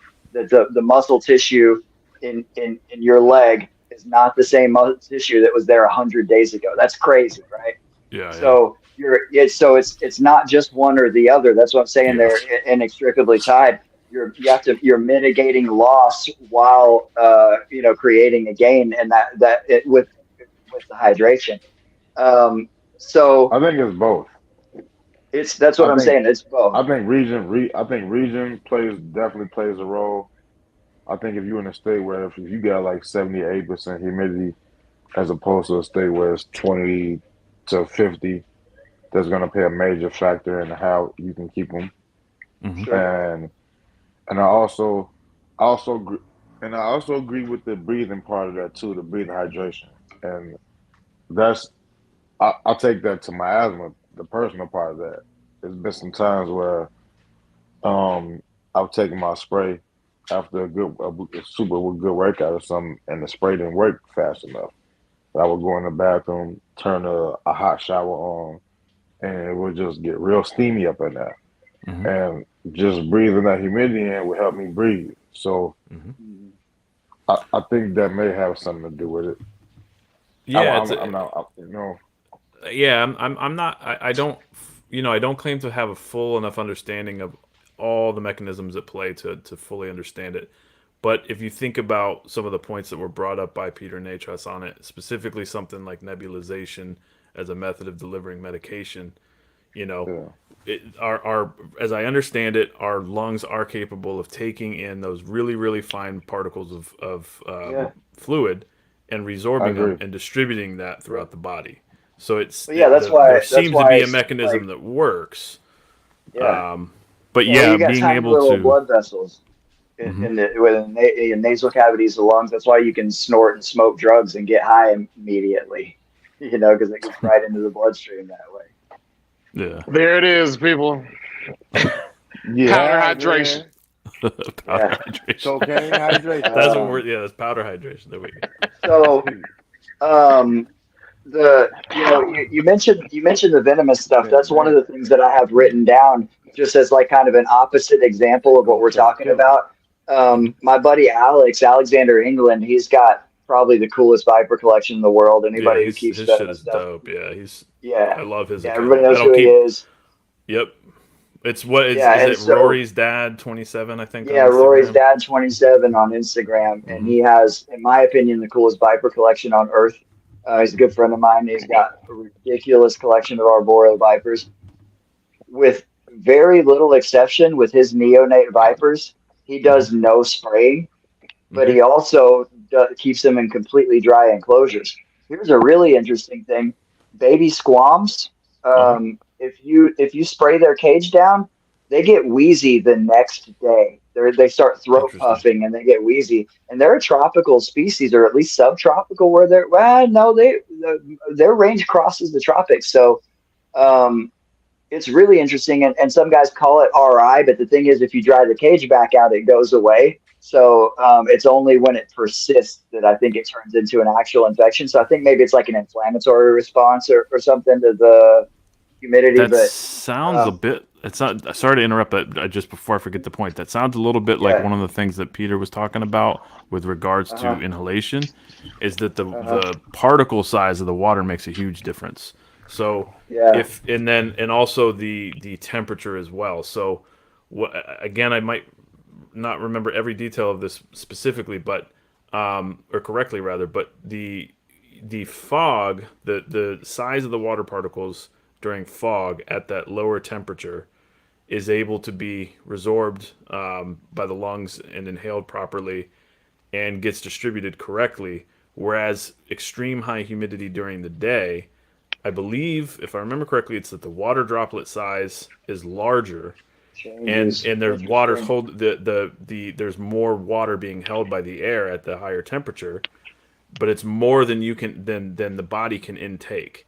So you're basically breathing in all this stuff. It's causing cells to burst, which then can lead to RI type symptoms, and then even RI itself once it's gone on long enough. It's something that I'd like to. I need to revisit that podcast again and see if I can get my head a little bit more around it correctly. But there does seem to be something to that. And I know I talked with Ed of just a little bit about the inhalation thing and what he thought about it, and he made a comment that sounds a little bit similar to what you're saying with the venomous things, where he said that if he sprays them, if he sprays them really heavily, that sometimes they'll it's like they breathe a little funky right afterwards.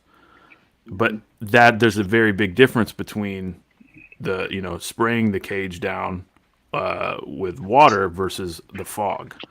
So I wonder if there's anything to that there. You know what I mean? Well, the interesting thing with the venomous stuff that I'm mentioning is that it's only the squams that do that. I have like 20 species of vipers over here. I spray all of the babies except for the squams.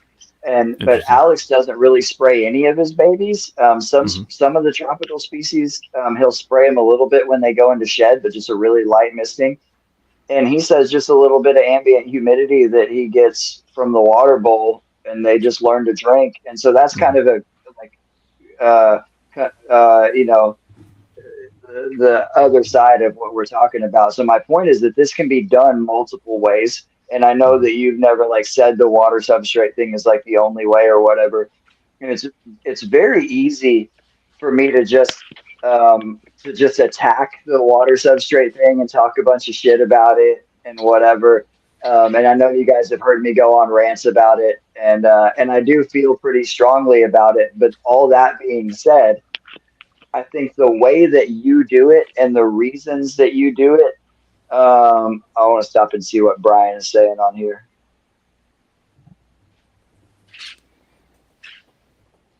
I think that's also a possibility too. I think that's another means, of them drinking dew. Have you ever pulled I think maybe your cages your tubs are ventilated enough where this doesn't happen. But if I get when I go to ship, if I'm going to ship, I bring snakes to work with me. And sometimes I'll wet down the paper because the rack that I put the tubs in is it's not belly heated, it's fully heated. It's an old the White Habitat Systems rack, so there's heat through the whole thing. Okay.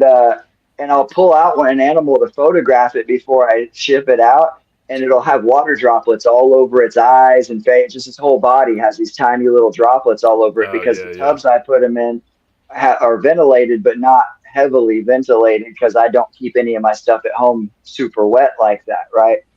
And so I think that goes along with what Brian is saying, accumulation of droplets on the face and whatnot.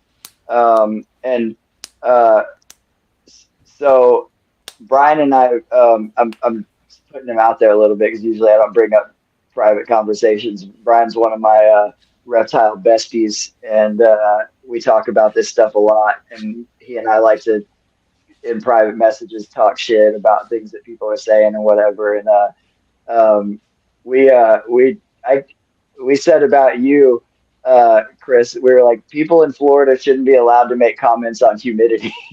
So, but y'all got humidity. Come on, man.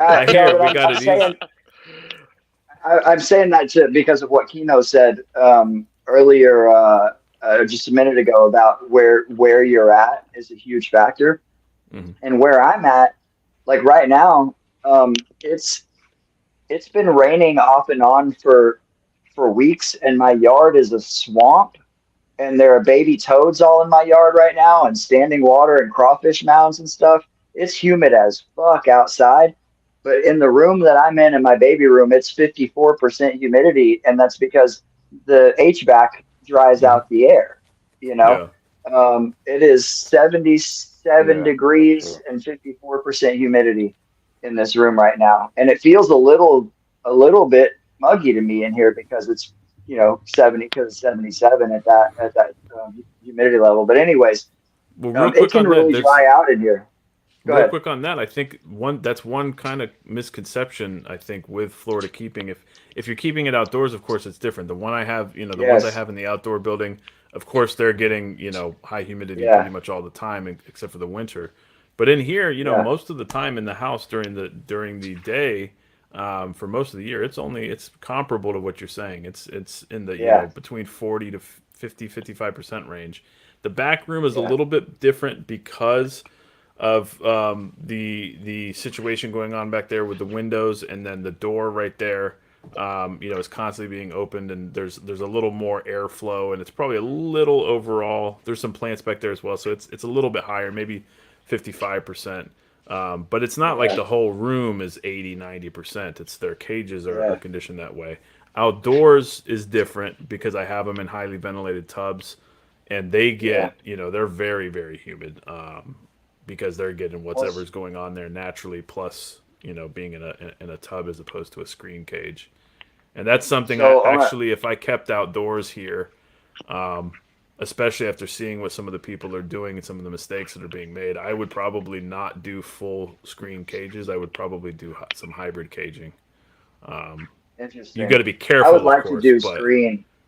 I would like to do screen. But hybrid. I worry about screen and wire. I worry about rubs and stuff like that. I don't know how that's going to. Well, you can do like the nylon. You can do nylon coated stuff, which should reduce a lot of that, but still. Yeah.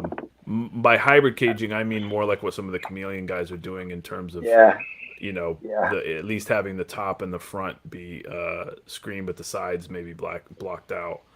I mean, I have a background with chameleons, and so I draw a lot of parallels to it. And chameleons were one of my first things. I started keeping chameleons 30 years ago, and I'm actually leaning towards humidifying my rooms. I'm gonna experiment with what David Brahms does, where he's got, and not because this is the only way to do it, just because it's a more fun way to do it, but he has aquariums with fans blowing over them. I got a caiman lizard a while back, and I'm going to set up a big waterland tub in the middle of my main snake room in the snake house, and it's going to be under a ceiling fan and have a flue hole filter circulating the water, and I think it's going to bump the relative humidity of the room up. And I'm going to do that in all of the snake rooms, and I'm actually going to take my rattlesnakes, my U.S. rattlesnakes, and move them into my bedroom over here on this side, because it's going to get too humid for them over there. So they're the only super dry snakes that I keep, and so I'm just going to put them in my bedroom. But I think it'll be cool to have little planted aquariums with a fan blowing on it to bring up the relative humidity. And that's just for the drier times of year. And I think I'm only going to do it at night. I think I'm only going to have the fans run just at night to bring up that nighttime humidity, because it certainly is a factor. And so rolling that back around to the water substrate thing, like I said before, it's easy for me to attack it, but the way that you do it and explain it is, to kind of steelman your case for it is the best way to do it. It has to be done with extremely high ventilation. I think you need good and you need good air circulation in the room. I've actually started increasing the speed of my fans, even though it makes me have to pay more attention to water bowls and humidity. I fill all of my water bowls very shallow because I buy the water because my water is not suitable here. And also because I'm a bowl spiller. That's how I increase. That's what I. Shit, am I still here or am I kicked out? Yeah. You're still there. My headphones are. For a second. I think it's all right. My headphones are trying to die on me too. So we're right now at 2 hours and 50 minutes, so we're gonna hit 3 Travis, hours. So Travis, I Yeah, feel bad. I well, remember you said at the beginning of this you're tired. I feel so. yeah. no, I could I'm go a running. lot longer, but I don't want to hold everybody up. I'm So I running think on that low sleep, and I'm like 2 hours past my bedtime too. So, so You got whatever time you for guys Patrick wanna. to drink his warm milk. well, here I'm gonna sum up the water substrate thing because that's really what this whole thing was about in the beginning. So, to me, I can make a big long list of reasons why I don't like it Mhm. and things that are negative or potentially negative. And again, a lot of that can be mitigated. The audio went out And again. mine did. Yeah, you back now. It's Keep back talking. on now. Okay, yeah, I think my okay, that's when it's telling me that it's dying. So the thing is that to me, there's only like the benefits of water substrate are all tied to just higher humidity. Mhm. Like there's multiple benefits, but they all come down to just because of the higher humidity. And because there's other ways that that can be achieved, that's why I don't think that it's worth any of the other problems. And so the reason I brought up the statistic about how many of my snakes had shit in their water bowl, and I'm going to get onto why it doesn't work for me specifically and not just in general because my Mhm. headphones are dying. But when the snake shits, when you have water substrate, the chances that it's shitting in the water are 100%. Mhm. It's There's no way around that. Whereas with the water bowl, um, it's a much lower percentage, with the exception of the animals that do it intentionally, right? So, and the thing is that I'm not here every day. Some people's schedules, as you mentioned in your video, and this is what I experienced, most of these babies, if they're going to shit, they do it right when they wake up, when the lights go out, right? Mhm. And Yeah. so, like, if you're not like on standby to come and change it out, and also chondros versus emeralds is important because Mhm. emeralds don't pass urates frequently like chondros do. Mhm. The emeralds have more issues with constipation than chondros do. Chondros, young chondros, especially when they're very young, will ground, and that's normal. The grounding behavior is normal in baby Yeah. chondros for the first several weeks. And they're cruisers. They like to get on the cage floor and crawl around. If I come in at night, babies are on the floor and crawling around. And Yeah. so to Yeah, these cyclops are active. yeah, and so to me, all of that. This is kind of a gross comparison, but it's like if you had the option of laying on a blanket that had some shit on it, or getting in a kiddie pool that had shit in it, which one are you going to choose, right? And that's The what it blanket. is with when they shit in the water, it's like immediately dispersed through all of the water almost instantly. Whereas I keep my paper towels, I let them dry out. I don't keep them sopping wet all the time. I don't like that. I think it promotes fungal growth. I think persistent humidity is a problem. If you don't have really, really, really good ventilation, you'll get mold growing on the tops of the rack shelf, Mhm. the undersides of the perches, all of that. And most of that can be mitigated with ventilation, but not all of it. And so it's with the paper towels, when they shit, the paper towel's absorbent. It stays in one place. It dries out quickly. They're not forced to cruise through it, and they still have a water source available. And so for me, not being here all the time, I feel like water substrate is only viable for green trees if you just live in your baby room and check the water every 5 minutes. It just like it. That's why I'm opposed to it.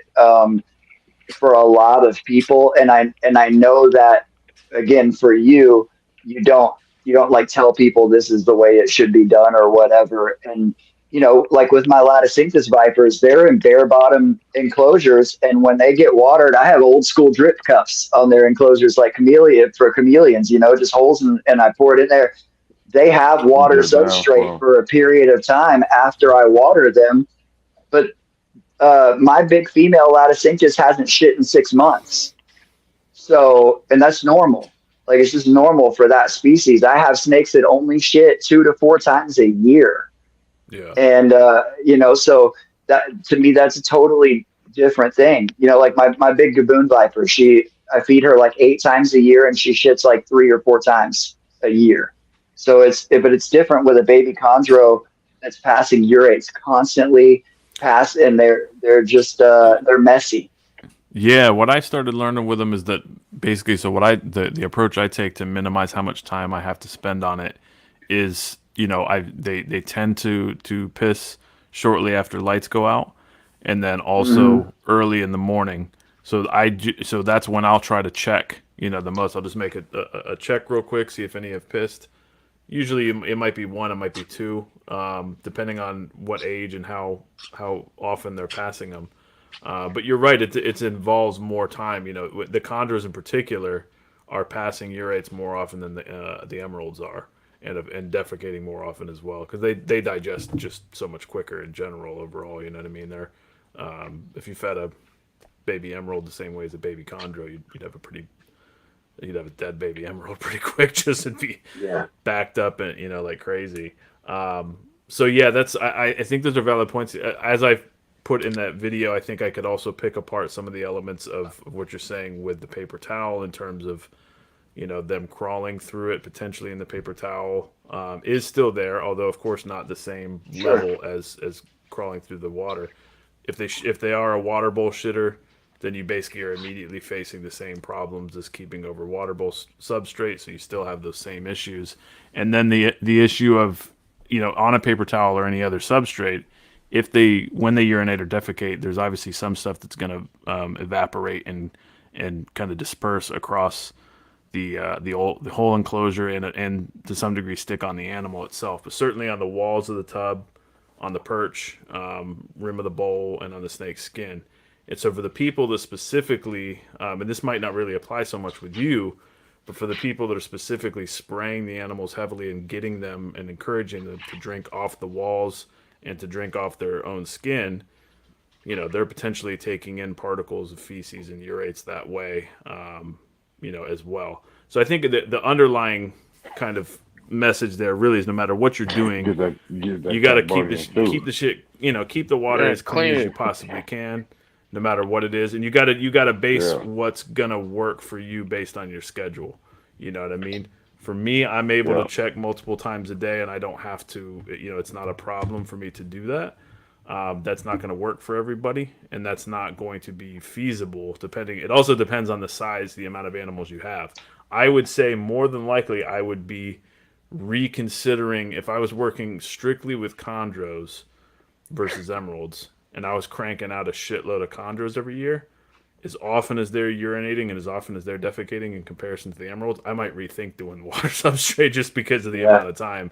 You know what I mean? So all that stuff has to be taken into consideration. And I think whatever you do, I do think that whatever you're doing, getting the humidity correct, which of course is somewhat debatable, but I think at the very least we all can agree that they need fairly high humidity for the majority of the time. How high exactly and how you go about doing it, of course, everybody's going to have different opinions on that. I lean more and more towards trying to look at what their natural environment is and using that as the basis. If I can get as close to that as possible, that's probably what they're evolved to handle best. But that's not always easy to replicate, particularly depending on what your situation is, your region, whether you're keeping indoors versus outdoors. Even room to room within the same house can be quite different. So all that stuff is obviously a factor. And another one too is the heat source that you're using has an impact on how much it's drying out the inside of the enclosure. Yeah. I think part of the reason that I'm able to kind of easily get pretty high humidity in even my adult cage is just by using a big water bowl. Is that I'm not using heat panels inside the enclosure. I'm using ultra. Yeah, I'm either running pure ambient, or I have ultra-therm heat pads that are on the outside of the enclosure. Yeah. So that makes a big difference. And on this topic, and not to get back on Joe, but because a lot of the jokes that I make really do stem from guys like him. And again, the only reason I really even make a point, like, I would have preferred to ignore a dude like that, and for the most part I did. but he creates problems for, in my opinion, for all of us by his ability to use the kind of emotional pleas to pull people into his group and to pull people into his way of thinking. He tugs at the emotional aspect by saying stupid bullshit. So once the thing that set me off with him was when he started, he went on some big stupid rant about Ed Marino, saying Ed Marino's basically running a torture farm of, because he uses tubs, just stupid bullshit like that. And it's like, you look at the actual health condition state of Ed's animals and compare them to Joe's.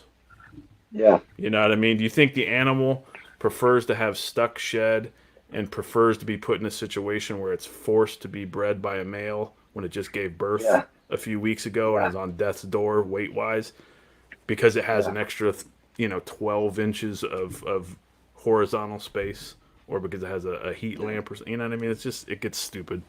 But I think, trying to get the idea out there that the animals do need high humidity, they do need some of these basic parameters to be met. However you achieve them is really what needs to happen for the animals to do well. And if somebody's making a big claim that they're, revolutionizing the husbandry, but their animals are having, chronic beginner problems, it's like, I'm at the point now where in the past I would have probably not said stuff, but now I'll say shit because I don't give a fuck, and I'll have a little bit of fun doing it. You know what I mean? And that applies, and it applies with the Ron situation too a bit. We didn't really get into the regurg stuff, but I think. But we got a shitload of questions we never got to. That's an emerald topic, anyways. Yeah. We'll have to do a round two. If you guys want to do part two, like we can do part two. Yeah. I'm down with that. I think Travis is making it clear he wants time to wrap this shit up. Because we need to wrap this shit up, B. Wrap this shit up, B. It is 12. I gotta be at work at 6. But I think it was a good show. Yeah. You guys both coming on. You guys got anything else y'all want to hit on? No, I'll man, just say I've been looking forward to having a good talk with Pat for a long time. We've chatted a bit, through message and stuff, and I've got nothing but respect for Pat and just like anybody else in the community, I think. So this was really good to get to finally have a good talk about this stuff, and like I said, I think we pretty much see eye to eye on the majority of things, and it's interesting that we have a lot of the same experience too. Everything you basically were saying about your wholesale experience, I'm just like, yep. Not that many people that know exactly what you're talking about with that, and it's like, yep, I know all that same shit. No, and Brian Fisher in the comments has got a background like that too, and he worked at a fish wholesaler, and so I just always, some of the guys that I have a lot of the most respect for, some that have a more diverse background, or like Brian, in addition to working with fish, he works with water professionally. And so, it's cool to have people like that around that have like these different perspectives on certain specific aspects of husbandry, like water quality or whatever, that some people don't pay any attention to, So yeah, I always am interested in conversations with people that have a little more diverse perspective and a little more to offer, and because selfishly I get to learn more stuff, and ultimately what matters is that there's lots of different ways to do most of these things, and you have to pay attention not just to what people are doing, but why they're choosing to do those things. What is the context? What are the other parameters? What's their ambient room temperature? Whatever, all these things that factor in. You have to find what works for you, and you got to look at the health of your animals and their behaviors. And when you do it on the scale that I do, I've got hundreds of snakes. So of course there's, I have animals that are sick or whatever. I have animals that I feel like could be functioning better, as in like a female chondro that I wish defecated more frequently than she does or whatever. But with the exception of any given few animals that are unhealthy because of an illness, which there's always a couple or a few, there's always something. Somebody's got some type of RI or some weird thing when you have a few hundred animals, especially out of the NIDO group. So, there's always something weird. Actually, everybody in there's acting good right now. But with that exception, my animals are fucking healthy. Mm-hmm. So, and I'm a tub warrior. Do y'all still have my audio? Yeah, we still hear you. Okay. Yeah, because one of my headphones just died. But like I say, I have hundreds and hundreds of tubs and hundreds of animals in tubs, and my animals are healthy as fuck, so, and breeding and all of that. And, ultimately that's what matters is are your snakes healthy and doing the things that they're supposed to do? No. All right. Travis is ready to click end. He's like, come on, let's get it. No, I appreciate it. I definitely am down for round 2. So if we can do that, it'll be good.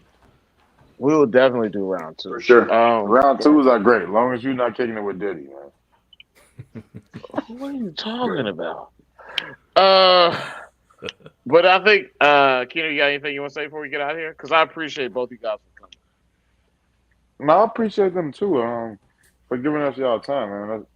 At the end of the day, there's something y'all don't have to do, and for y'all to come on and Chris, shit up. I mean, I'm not gonna say this again. Y'all know how I feel about both of y'all. So, just thanks for giving us y'all time. I really appreciate that. Yeah, Pat, you're my mentor, but you like our in-house OG still. So ain't nothing changed. Thanks. Yeah. We told you always got to stay in order here, man. I appreciate that. And yeah, it's if there's any one thing that can keep me up way past my bedtime, because I'm supposed to get up at 5 too. It's this. It's talking. It's geeking out on chondros. Yeah. You're gonna be up like me early in the morning, just looking around at life, like, man, fuck this shit. I'm off tomorrow. I don't have to work at my regular job, but I mean, clearly I have some fucking shit to do, and my body will probably try to wake me up at 5 anyways. So Chris about to go drive around looking for living organisms. Okay, listen, we're not doing that to my friend Chris. And Chris, we appreciate you for coming on. We got to get you on here more. You like it's late at night here. Yeah, I appreciate the conversation, Chris, for sure. Yeah. Likewise, man.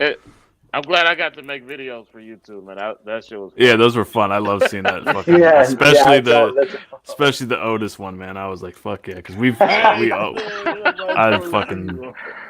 used to watch that shit all the time. It was so good. I still watch that shit. It's yeah. I bet you do. But I think that's it for us tonight on the CBR. All right, guys. Keepers Class 6 with these two technicians of the game. Yeah. And we appreciate y'all. So y'all next take week, care. y'all. Bar Room out. Thanks, guys. Take care, y'all. Later. Peace out.